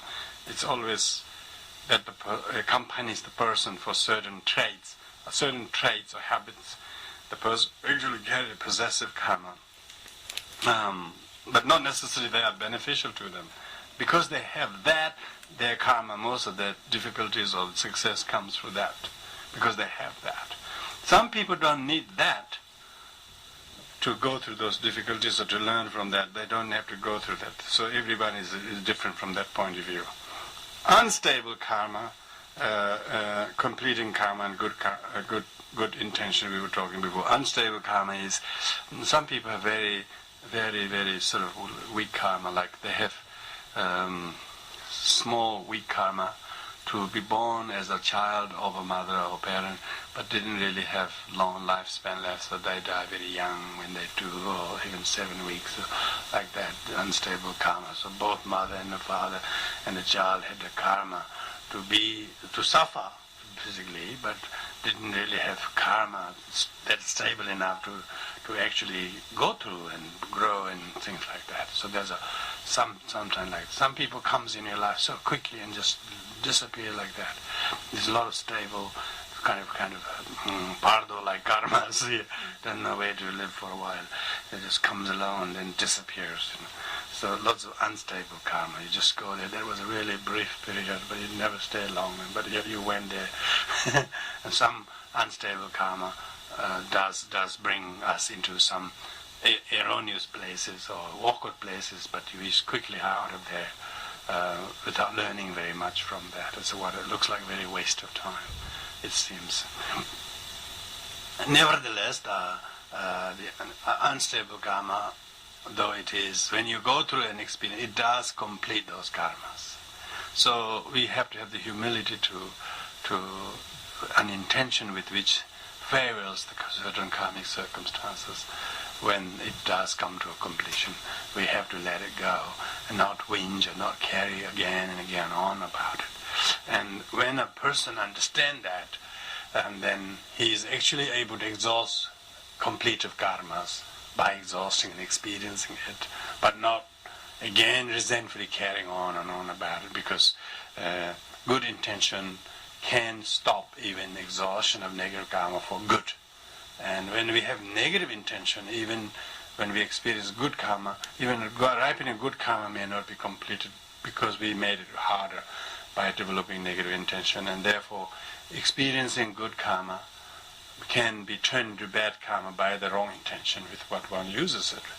But if we have the right intention, even experiencing of difficult karma could turn into good shifts. So that's why karma is as impermanent as we allow itself, our knowledge of it to afford us with antidotes and well-defined path to master the karma and the actions and the reactions and the consequences that they are both experientially, environmentally, habitually, and spiritually, and so forth. People experience things for no reasons other than bygone or formally created causes. If the seed is medicinal, the plant will be medicinal. If the seed is herbal, the plant will be herbal. And just question is that whether we know the poisonous plant when we're planting is as poisonous plant or not. When we know it's poisonous plant, probably we wouldn't plant one. And when we know it's a herbal plant, we probably have reason to plant it even more. So when such discernment manifests in the mind of the person, then there is a greater degree of mindfulness in our instinct, in our intention, as well as with whom, what, when, how, what is doing that is appropriate, not appropriate. And in order to increase our effectiveness to control our karma, or modify our karma, or transform our karma, therefore that whole teachings is what we give in a mindfulness. The mindfulness practice becomes so important. Mindfulness of the body, mindfulness of the speech, mindful of the mind, and slowly restrains the body, speech, mind, respectively, by the necessary training devices in order to prevent the performance of deeds that are cause of suffering, that either physically or mentally or verbally. And then the meditation practice that one does becomes the very preventative medicine, if you like. So it prevents us from behaving in a way that we knew we need to stop. We are equipping with a skill that can stop. We are able to learn new habits that we knew lacked in us. Therefore we are learning those habits by adhering to the teachings and practices. And in doing so, your association with the teachings makes you noble, makes you safer in your own thoughts, speech and action. And there your own actions are right actions. The right action do not produce negative results, only right and powerful results. And then it is the empowering action that we perform that is good, that boosts our morale, that makes us fit and able to help other beings. One who is morally or spiritually absent of any strength, any quality, could not possibly help others, because he himself or herself is faltering and collapsing.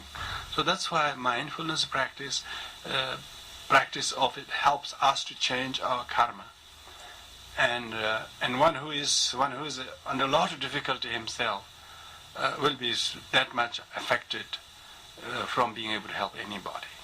So this is why the teachings of the Dharma is the only thing that actually can change our difficult circumstances into a very restorative. So Dharma means to restore our dignity. It restores our dignity when we understand Dharma. It doesn't allow us to go down, down, down. It makes us to bring back, rescue ourselves from going down, and restores us. It's like a support. Therefore, Dharma in Buddhism is called vehicle. What does the vehicle? The vehicle supports the passenger and takes the passenger from place to place in safety to the other. So when you follow a form of vehicle, doesn't matter which vehicle, Mahayana, Theravada, all are beautiful teachings of the Buddha. A slight different spices or lack of spices. And some people like spices, other people don't like spices. Other than both of them really feeds the person, relishes the person who practices it and benefits them, regains their consciousness, and bring them refuge and safety. And as a result of that person's concept of karma and understanding of it, then everything becomes awareness of the karma.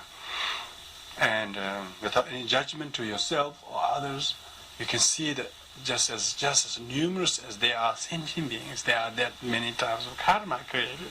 So you're awed and amazed by the awareness that that sentient beings don't have but could have, and that is a great compassion that you feel for all beings to change, and the degree and the depth and the breadth of suffering that beings themselves have put themselves to, it totally troubles your mind just as much, and therefore you feel strong sense of renunciation, strong kind of realization rather, to how best we could be an influence on others to tell them that the cause of their suffering is their own misdeeds. Their misdeeds are caused by afflictions. Then the afflictions are controllable. So the cause of sufferings are not other people. So when you do that, then you have made them to understand first noble truth. Noble truth of suffering is gone by your own negative action. Negative action has origin. That's the origin of noble truth. When a person does that, then what do? They now start practicing path to yield cessation of the sufferings. And cessation of suffering only comes not by knowing the path, but practicing them. That is following the Eightfold Path. You have to follow the path and follow the teachings of the Buddha, which actually does take you from suffering to no suffering, and by practicing the teaching. Merely reading, knowing that teaching doesn't take you. It's like someone who reads the guidebook doesn't travels. We actually have to hop on in a vehicle, or at least on his feet, to start the journey. And when he doesn't hop on any journey, of course he reads it, he understands the journey, he reads the book or guidebook and actually haven't gone on a journey. So Buddhism doesn't benefits people who doesn't practice it. But those who practice it, they have very living proof. They be validated by their own first-hand experience of its efficacy and of its truthfulness, and how much their karma has blossomed with the finding of the Dharma, which is already a very special fortunate karma to appreciate that. Now we will have a short break, and after the break I'll take some questions and maybe some discussion before we conclude.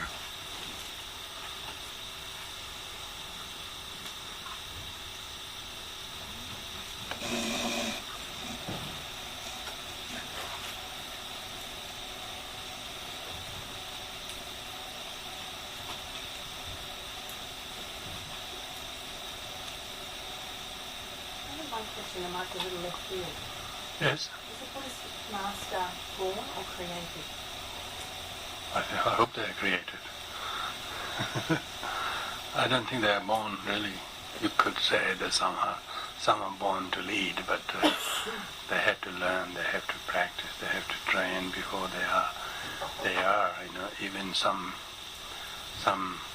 traditions do select someone as a reincarnation named after great masters of the past, as if they are comebacks of that, but still those young boys who get recognized and recognized as an incarnation of, like say, previous Dalai Lamas, still they have to go through all the trainings like everyone else, and then they have to learn, pass through study and do those study meditation, and then eventually when they come of age and maturity, then they become the teachers and masters.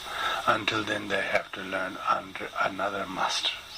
So this shows very clearly they are created by their own, I would say, gifted study, knowledge, experiences, and the necessary attributes and characteristic that makes a teacher or master a master. So anyone can become a master? Everyone, not only anyone become master, but everyone can become a Buddha. Yes, for sure.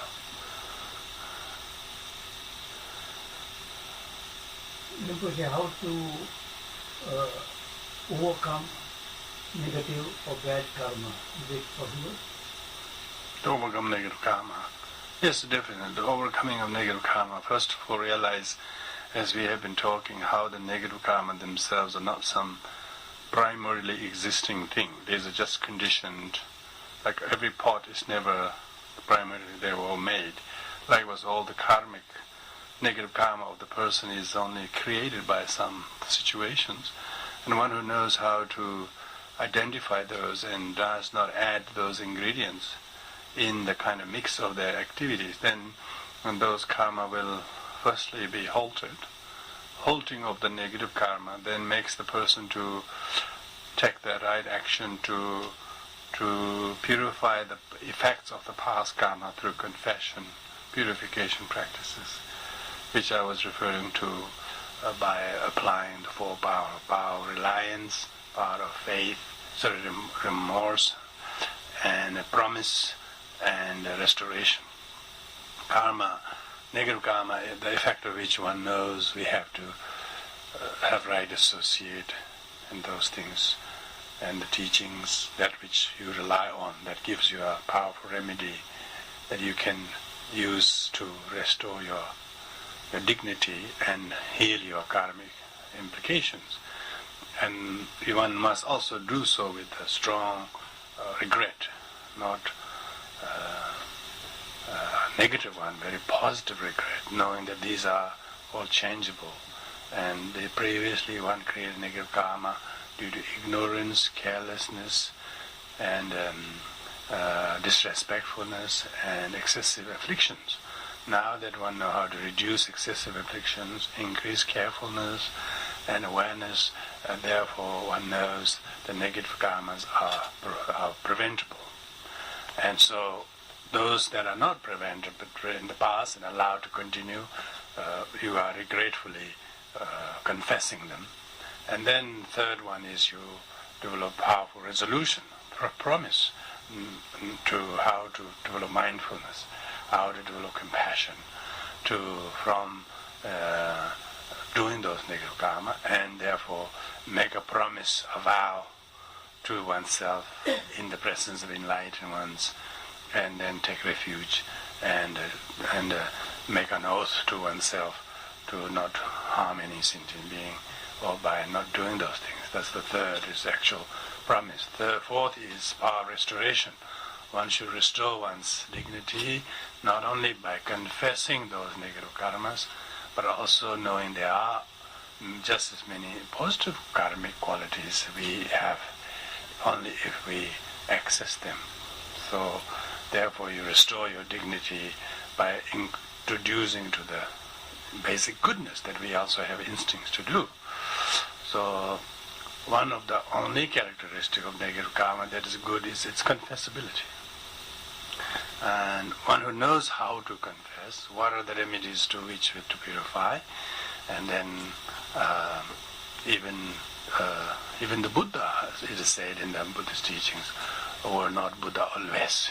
He was a various person, beings, animals, humans, kings, merchants, shepherds, sheep captain, all sorts of things.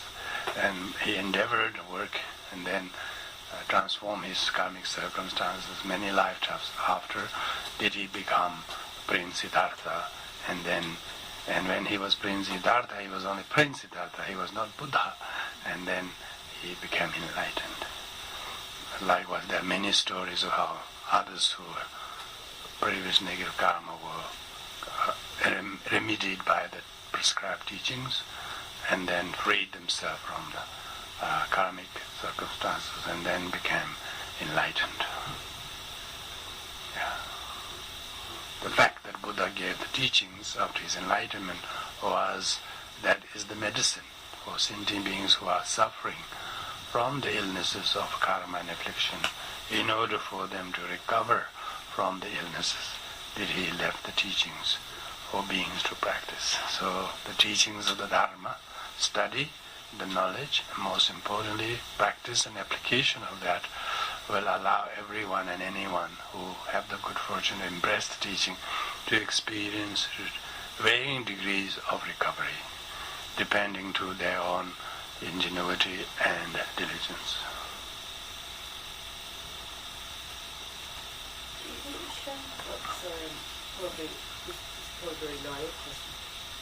Do you think karma can, have you ever heard someone say, like, this, like an inanimate object, like this home or this land has got good karma, or like negative karma or positive karma? Like, do you think that something like a piece of land, or not so much actually people, but maybe the people that lived on that land, or the home that you live in, can have positive or negative? Yes.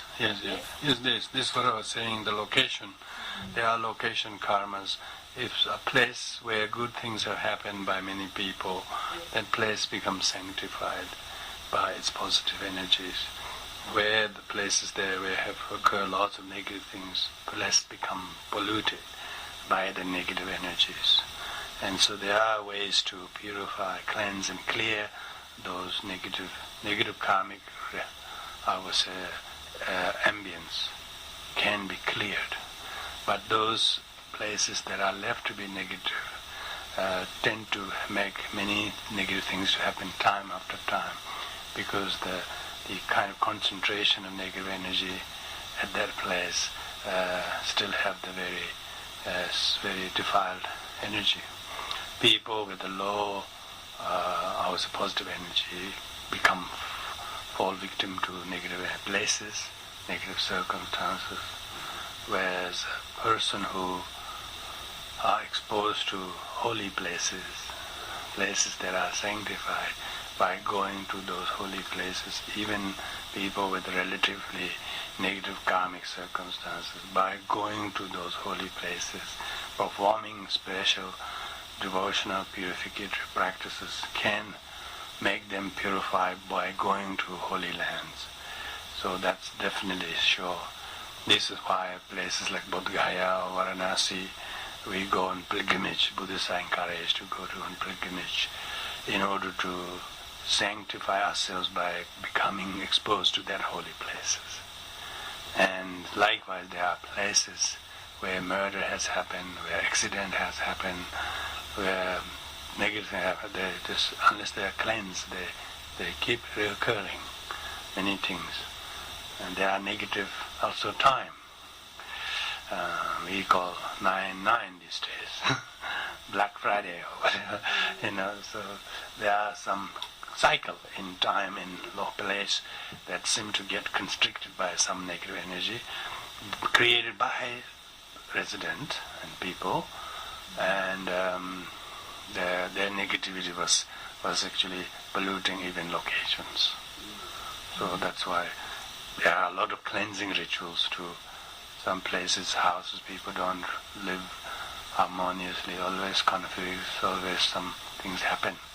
And everybody live there, move away, something terrible happened, nobody lived there, nobody knows what's happened. And if something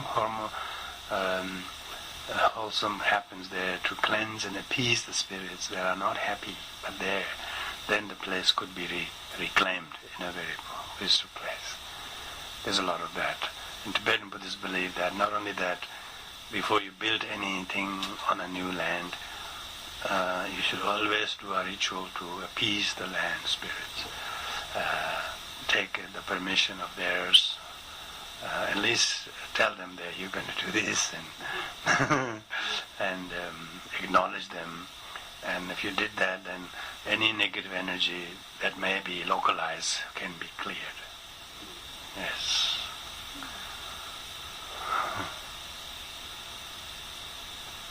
Yeah?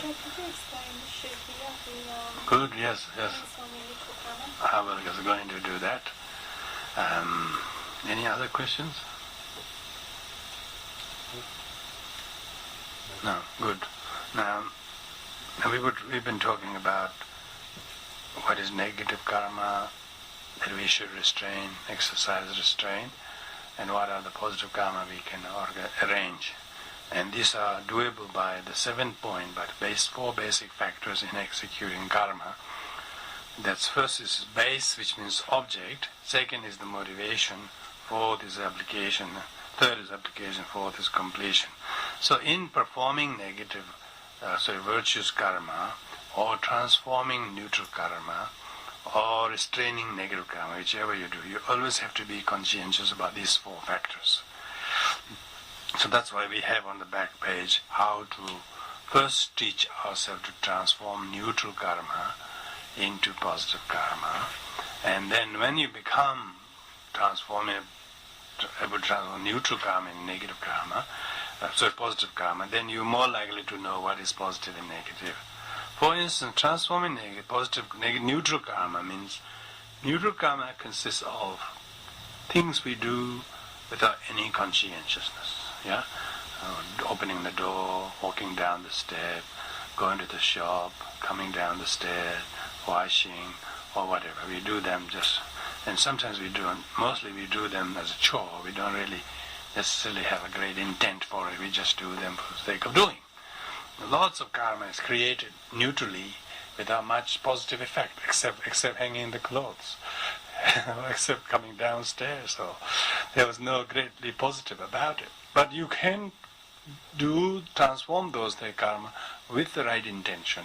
This is why we have the base, which is object. Object is get downstairs maybe, or object is to hang the clothes on the line, or object is to open the door, or whatever it is. But the base means object.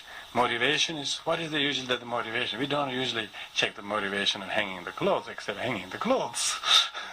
But you can actually transform them. For instance, staying at home. So that's the object. The object is, when you're staying home, why it's a neutral karma is most people, some say, I'm doing nothing, I'm staying home. As doing nothing is like not a positive karma and not a negative karma, but most people like to see that as a neutral karma. But you can transform, I'm staying home, by having the right intention. And may all beings dwell in the city of liberation. And because most people don't have time to be at home. They all wish they could be at home. They really wish they could be at home. They don't have it. The one person like us who are at home, we should think that may all beings have the ability to dwell in their city of liberation, which is ultimate home that everybody seeks. So you are dedicating that. That's the intention. Yeah.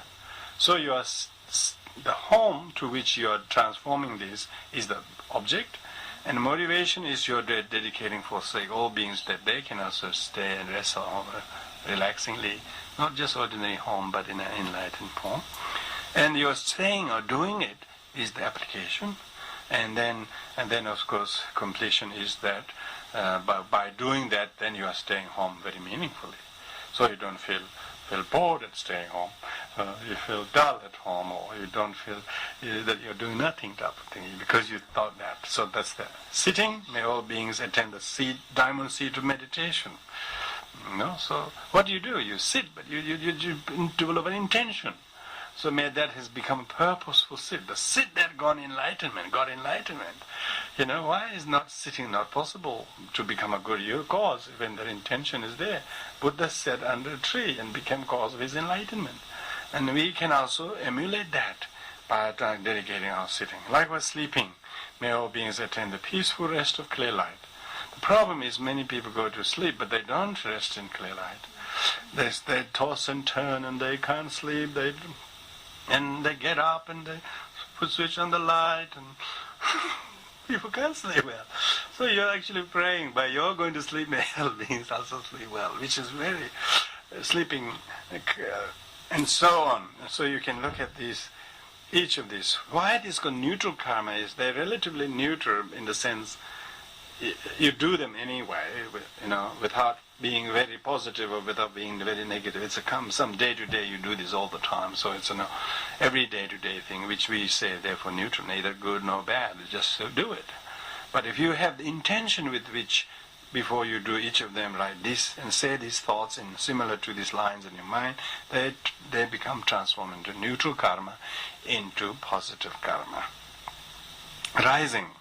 May all living beings rise from the idleness of ignorance. Many don't rise in the morning, if at all. If they did rise, they don't rise happily. They rise very reluctantly. So by doing this, may all beings rise from the idleness of ignorance. That's the only thing they have to rise from. Even if they rise from bed, that's not really rising. If they haven't risen rose from ignorance, they really haven't risen at all. So you can say, I've got dressed, but that's about it. They haven't really risen at all. They haven't awoken from the sleep of ignorance. So you are sort of upgrading the purpose of your rising more than just for the sake of rising. Dressing, may all beings wear the cloth of conscience and modesty. Which is very beautiful prayer, because many don't do that. Washing, which everybody spent 20-30 minutes in the bathroom. May all beings purify the impurities of karma and defilements. Hopefully they're washing something that really needs to be washed. So they're trimming the beard, they're cleaning these, but not really trimming any of the afflictions. No karma and afflictions are ever considered to be needing to wash. So you are dedicated.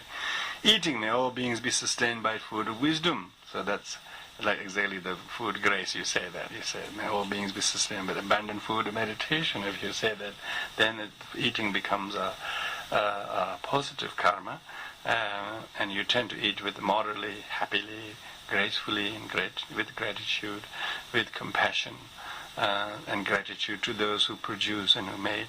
And drinking also, may all beings quench their craving of the meaning of life. People are drinking all the time, but still thirsty as ever.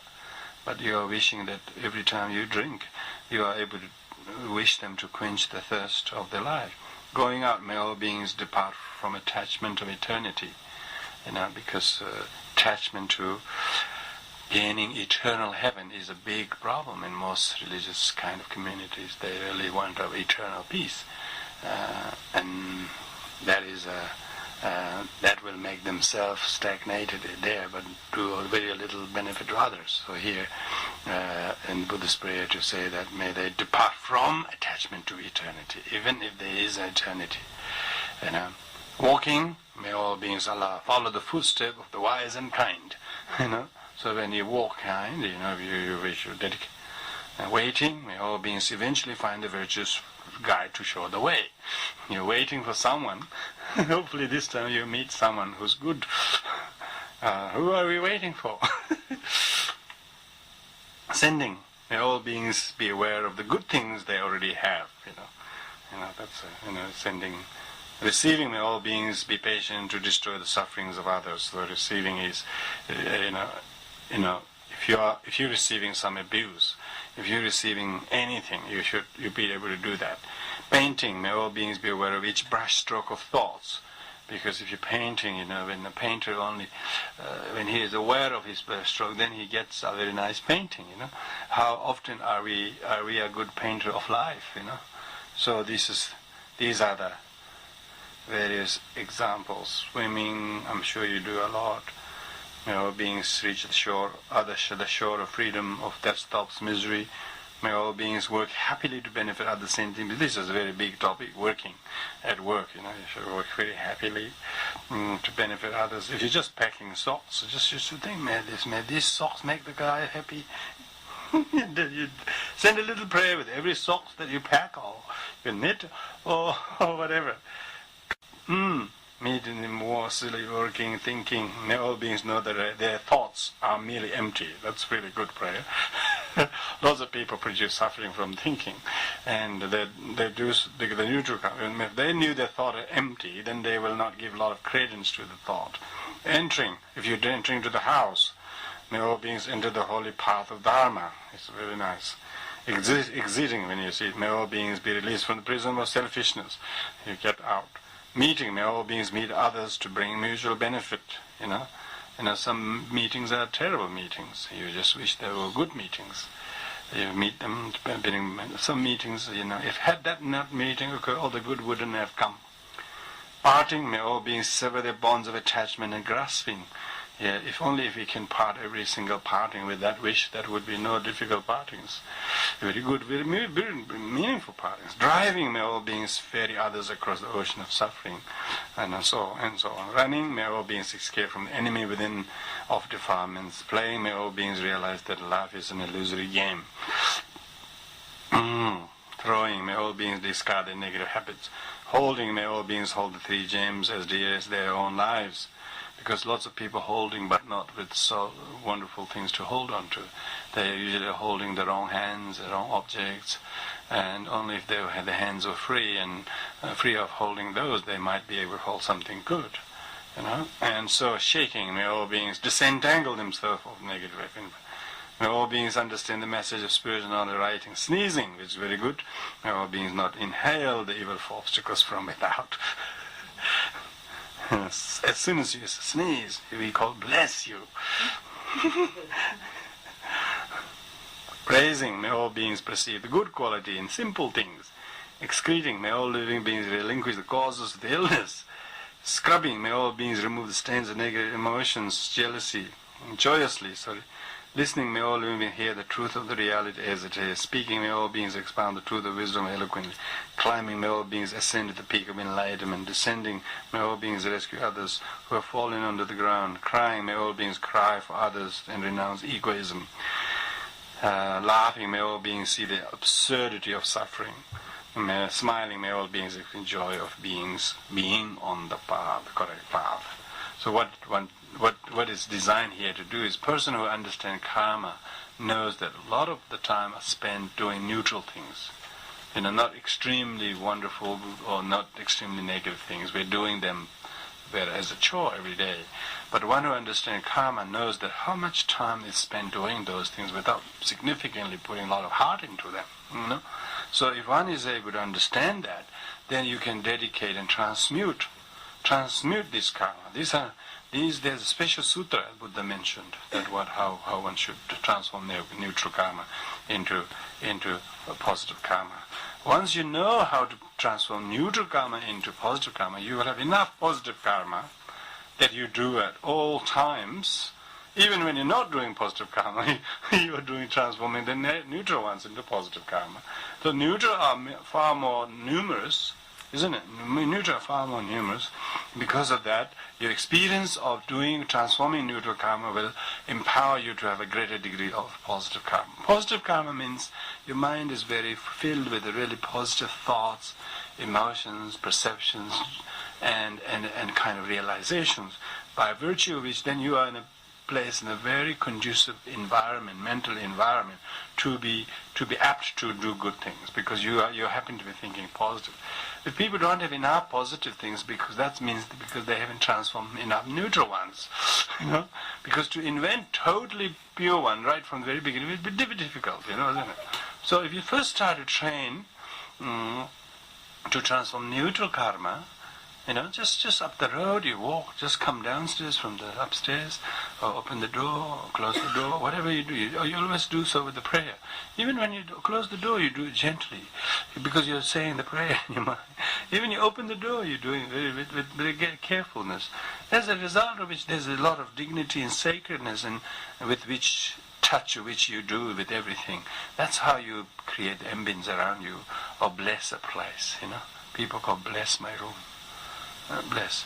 If a person's doing that every time he opens the door will be happy door, Every time someone comes through the door, will bless them who comes through the door. Some people call housewarming, really. They say little prayers like that, and then ever since that they think the house will remain like that. But if they did that every time they open the door, the house gets blessed every time you open the door. Yes, of course.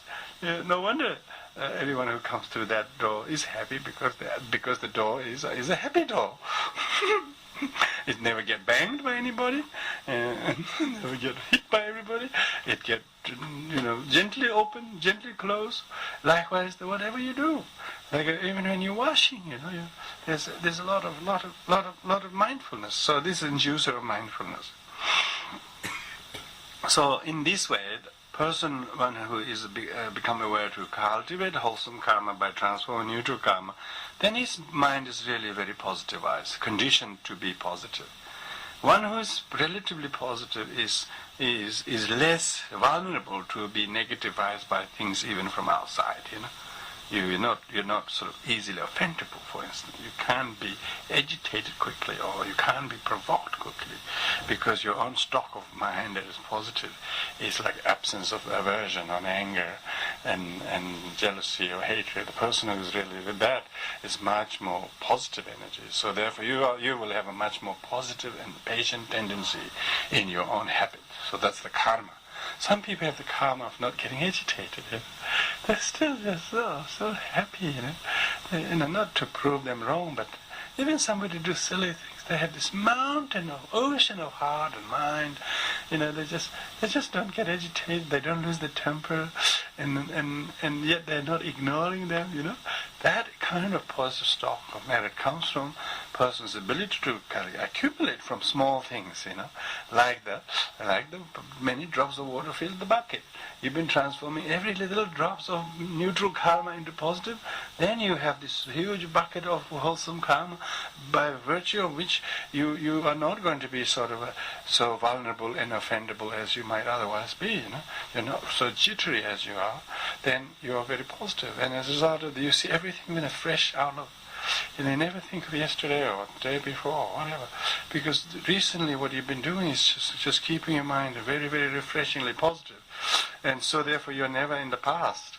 You're right here in the present, and which happen to be complete.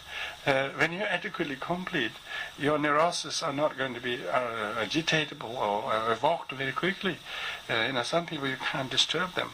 And others may not like it because they get annoyed with you because you're so calm, They don't like calm people, Of course, that doesn't matter, If they don't like calm, that's okay. But at least, you have the ability to remain calm so that their negativities are not made worse by your losing of your calmness. You have a positive stock which keeps these. This is why we have perpetual karma of experience, intrinsic perpetual karma feeling. You are feeling positive.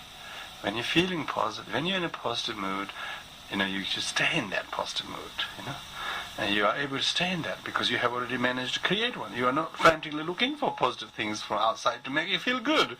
You're already in that state. Your situation is a situation that you have created even before going to a place. Even before arriving to a place, you're still just as fine. Even when you arrive there on time, that's fine. If you don't arrive, that's fine. That's fine, really. It's good to not to get some places. It's good for your ego. It's good to be late some places. If you have positive stock of feelings that are positive, you wouldn't be disturbed one way or the other. Your karma is very stable. Stable. Similar karma feeling, intrinsic perpetuate karma of feeling. You are able to sort of almost like reproduce that play feeling. You sustain yourself with the positive energy. Say like you've been praying or meditating for after a few hours. Like people who come out of retreat they still don't really feel they're touching on the ground, but they're still a couple of inches above the ground. They still stay a little bit over the. They don't know what's going on, because the mind is so absent of these things, and they can't even see the things that people talk about. It just doesn't occur to them, and the sharply as it occurs to the other people, because their mind is completely switched off from that. Therefore, you have a feeling that is absence of aversion or attachment and craving, and then, of course, whatever you touch, whatever you look, whatever you see, all have this kind of divine touch.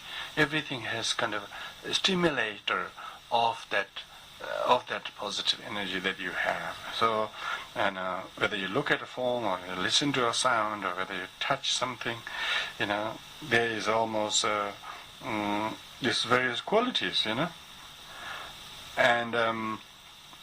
this is where the person has vow to remain mindful. That's mindful is blissful, remember? Mindful person is blissful, mindful to stay in a positive state of mind, wholesome state of mind. Therefore, no circumstances can attack your positivity. It can authenticate your positivity. It can authenticate. It reinforces your qualities. And then you can see now, your karma is not something that can be sabotaged, disturbed, or robbed by other people's negativity. And which means that they will never have any negative power over you, nor over themselves. By their exposing to your positive energy, you are able to diffuse their negative karma. And the more your kindness and tolerance and compassion seeds of their negative karma, that much it will weaken the harmfulness it otherwise may be intended for. And then it becomes tolerance ability. You can tolerate that, not because it's harmful and you have greater tolerance, because you know there is no harm. When you don't have the seeds of non-virtue in your mind, how it doesn't harm you. Only when your mind is impregnated with hatred or aversion, then others can trigger quickly and you get hurt. You get vulnerable. So you can see how the karma is not so much what other people do to you, but what we do to ourselves. Now when you know what you can do to yourself with that provocation or with that instigation, it's your response that's going to determine the outcome. When you have that, then you truly have understood karma. You never shall fall victim to anything, but instead you shall feel responsible for what you do with it, do it as a response, or maybe lack of response. Often good karma is a lack of response. It's good for our humility because people want to do something, because people ask you to do something, to make you feel good that you did what they asked you to do. But sometimes it's good humility not being able to do something, because people will say, "Oh, this guy, I asked them to do this, he didn't do anything, and you didn't much." And then they see you, they remember they asked you to do, but you didn't do a thing, and almost like the person really have to realize what is that they ask us to do. There's no really significance to us to do that. There must be more lesson that they get to know what they have to do by themselves, Because a lot of people are becoming very over-dependent on some people doing for them all the time. And how do we know that? How do we not facilitate their kind of ever-neediness, and how do we know that Buddha had to go away from home and meditate to teach his whole family have a ability to find the path to truth. He wasn't leaving the family to leave them, He wasn't leaving the home so that they can leave their difficulties away from themselves. And by his availability will make themselves not able to required to look anymore, because they'll be too enchanted by his presence. But when they haven't got him, then at least they really see whether they really had a son or wife or husband or father or not, and they really had to find themselves for themselves. They couldn't be always overly dependent on a father or a son or a mother. And that's what most people's karma, they don't realize the karma is an individual thing. You can't say, my father will do it, but he will do it as long as he can, but what if it's when he goes away? And then what are you going to do? What are you going to do? People then feel really at a loss. Then ever since their father died, they never recover from that depression. And because their over-dependency didn't allow them to become independent and responsible at all, they became so dependent by the compassion, minus wisdom. It was just pampered them, spoil them, and make them very weak. And sometimes we have to have positive stock of merit, but not a kind of stimulatable either negatively or positively. And that is our only ability to neutralize our neediness to please other people too. Good karma doesn't mean you have to be the fixer of everybody's problem, or that you have to be a super person to be able to have so much overpowering benefit to everybody. No one has that, No one has that. Every trying of that is dangerous, And that kind of rescuer mission, that I'm rescuer type of feeling because you're good, is very dangerous. And then defeats the purpose of teachings of karma, which we said everything is everybody else's responsibility. then why didn't Buddha fix us all? If it was fixable by somebody else, Yes, he did as much as fixing he could do. He gave he cooked a beautiful meal that will last forever, and we just have to scoop it and eat it. And that is the Dharma is there, we just have to relish it and we practice it. But if we don't eat it, the food wouldn't jump into our mouth and it wouldn't satisfy our needs. But when we go and search and find it and then eat it and then we truly enjoy it, we will relish and then we'll benefit. So even the help that we try to help each other is an altruistic kind of token by which we extend our arms and help to other people. But in reality, karma is an individual responsibility. And the refuge that we are asked to take into the Triple Gem is the very valuable and valid objects of refuge. It is not a person, not an institution, not a tradition. It's not a school.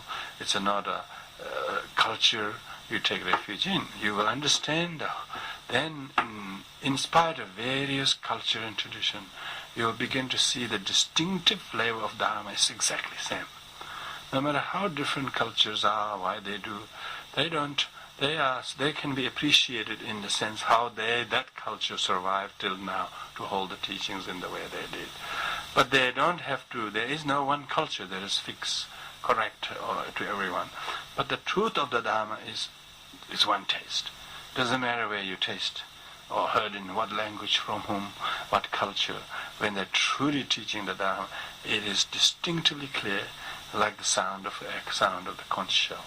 You can hear it very distinctively out of all musical instruments. And so, when you truly understand law of karma, your faith in the expounder of this teaching, the fully enlightened Buddha, increases. And that's what they say, what is the wisdom for?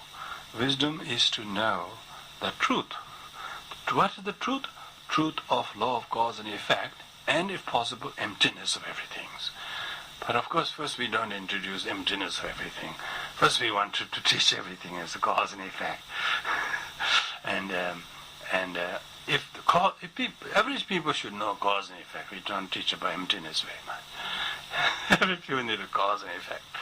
If they know the cause and effect very well, then they may be led to understand the lack of inherent existence of cause and effect. Even cause and effect is only a relative thing, So that's why the whole law of karma, nowadays people think karma is a Buddhist thing, It's not really Buddhist. Even people don't believe in it affects them, Otherwise they wouldn't go to school or university or go to work, because if they didn't believe, if they worked and they got paid, they wouldn't go to work. So karma is instinctively, everybody practicing unconsciously, they are still following the law of karma. Amazing. Even if you find over parking or speeding, it's all about karma. They're clearly recorded. On Pitt Street, on the 13th of June, 4:30 in the morning, you drove past this red light. It's all written.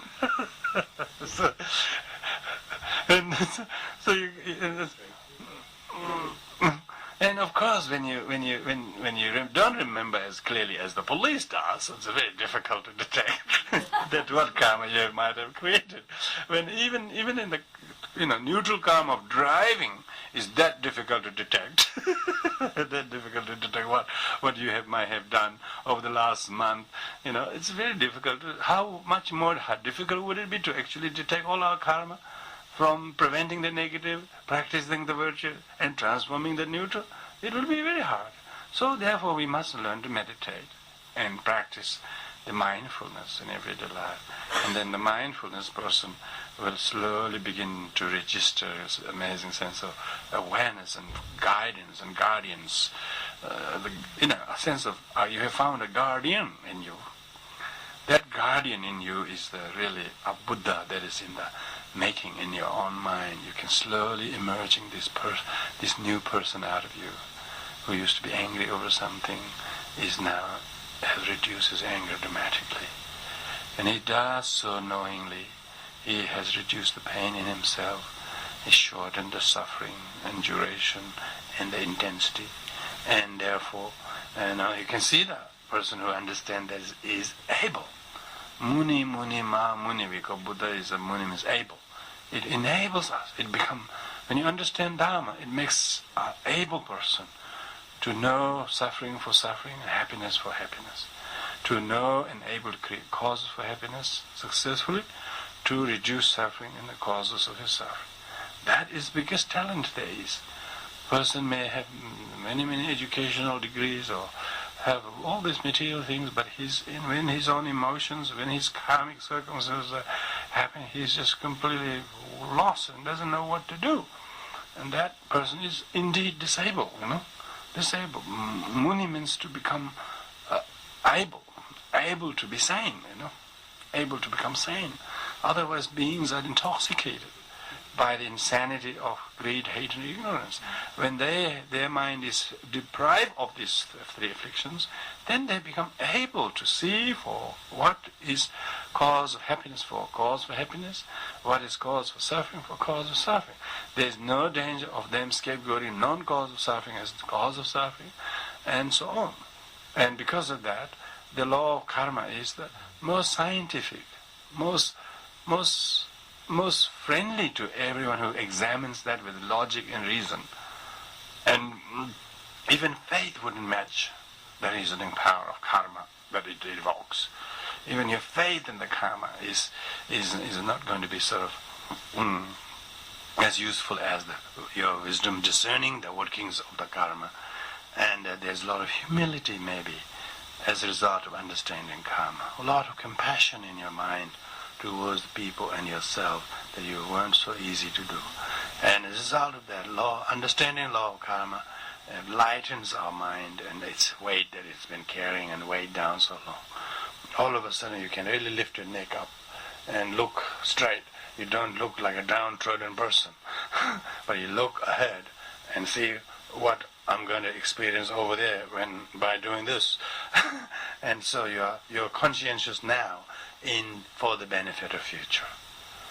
And if knowing how to do that, well, be a forward-thinking person, not angry or sad or hurt by things that went wrong or bad in the past, those are the very things from which we have now learning. It's tough, but now it has made us strong. Yeah.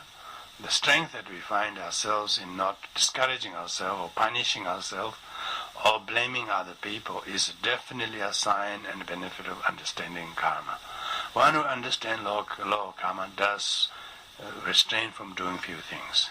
That is to judge, to punish, to resent others, or to blame oneself. But instead, the person who understands law of karma does few things. He pity and compassion to those who are doing wrong things. And he doesn't take his difficulties as some unprecedented experience. He sees those as a kind of things that are just on a passing scene. It will just go away before you can blink your eyes. So why you want to think again the same way? And therefore your thought karma will change. And as a result of that, there's amazing power to restrain from quite a lot of addictions of physical or whatever it is. You're then anger or emotions, there's a lot of addiction to aversion and anger, blaming others. Slowly one's hands will be surrendering those weapons of blame, resentment. Your hands become clean, basically, and clean and wise. And as a result of that, your mind is now shaping and molding a new person within your heart by the knowledge of the Dharma and Karma. There's an amazing sense of realization or transformation. Karma, understanding karma can transform us because we will not misinterpret things for what they are. We'll interpret correctly for what they are. It's good to know what is what for what is what. And when we got confused what is this for that, of course we will stay confused as long as it takes to correct it. So the length and how many times we get wrong and not takes time to correct it is the suffering. One who knows doesn't suffer. One who doesn't does. And so one who knows law of karma begins to not lay blame or scapegoat anyone, but to take responsibility. And whether it's facing hardships or sacrificing something for the sake of others. Every act that you do becomes more appropriate and appropriated by the circumstances. And you never fail to learn, even from the most difficult situation, let alone the positive circumstances. And that much more able to transform the neutral karma. In doing so, one becomes very conscientious. There's no idle time to judge others. One who understands karma. There's even not enough time to examine motivation of your own deeds and actions and speeches, and because of that, very little time is wasted in scapegoating, blaming, or arguing, or expressing wrong views about things. You are very much restricted to your own inner transformation, inner work that you do, by which your vision of world out there will now have a regain like a new momentum, that you will see them with a greater, higher degree of perform, I would say, of definition, like a camera that takes a beautiful photo with higher definition. Likewise, your mind will crystally become so vivid and wise, and it empowers you to see things in such a discerning matter. So that's why they say, look in the mirror of karma. Is it yourself seeing the reflection and the reflected, or someone else looking as to another reflection? Now, when you understand your karma, and there is that understanding, and humility, lots of humility, lot of responsibility, and also lots of compassion. And when that manifests in our mind, there's less room for aversion and judgment or ignorance or any of the opposite of this thing. So with this, the effect of listening to these teachings, of course, is something that way you will begin to revisit many of the events that has unfolded the way they have done in life. You will be kind enough to change your views, perceptions, readings, and assessment, both for your own sake and those who are concerned. Therefore, you will have less grip on those things as rigid views, and as a result of that, your hands are much softer and not holding the way they were, and therefore your hands shall be free. And hands shall be free, and mind shall be free of that as well. And because of that, you won't be holding others as objects of aversion or anything like that. You will let go. And if someone is feeling suffering because we are holding them angrily in our mind, then if they knew that we have let them go, it's a good news for them, as well as it is good news for us to be free, not clinging or holding on to something. And so that, and a similar matter is even attachment. Even things that we attach to, that which promotes jealousy or that which promotes possessiveness, all these things become very manifestly when you understand karma.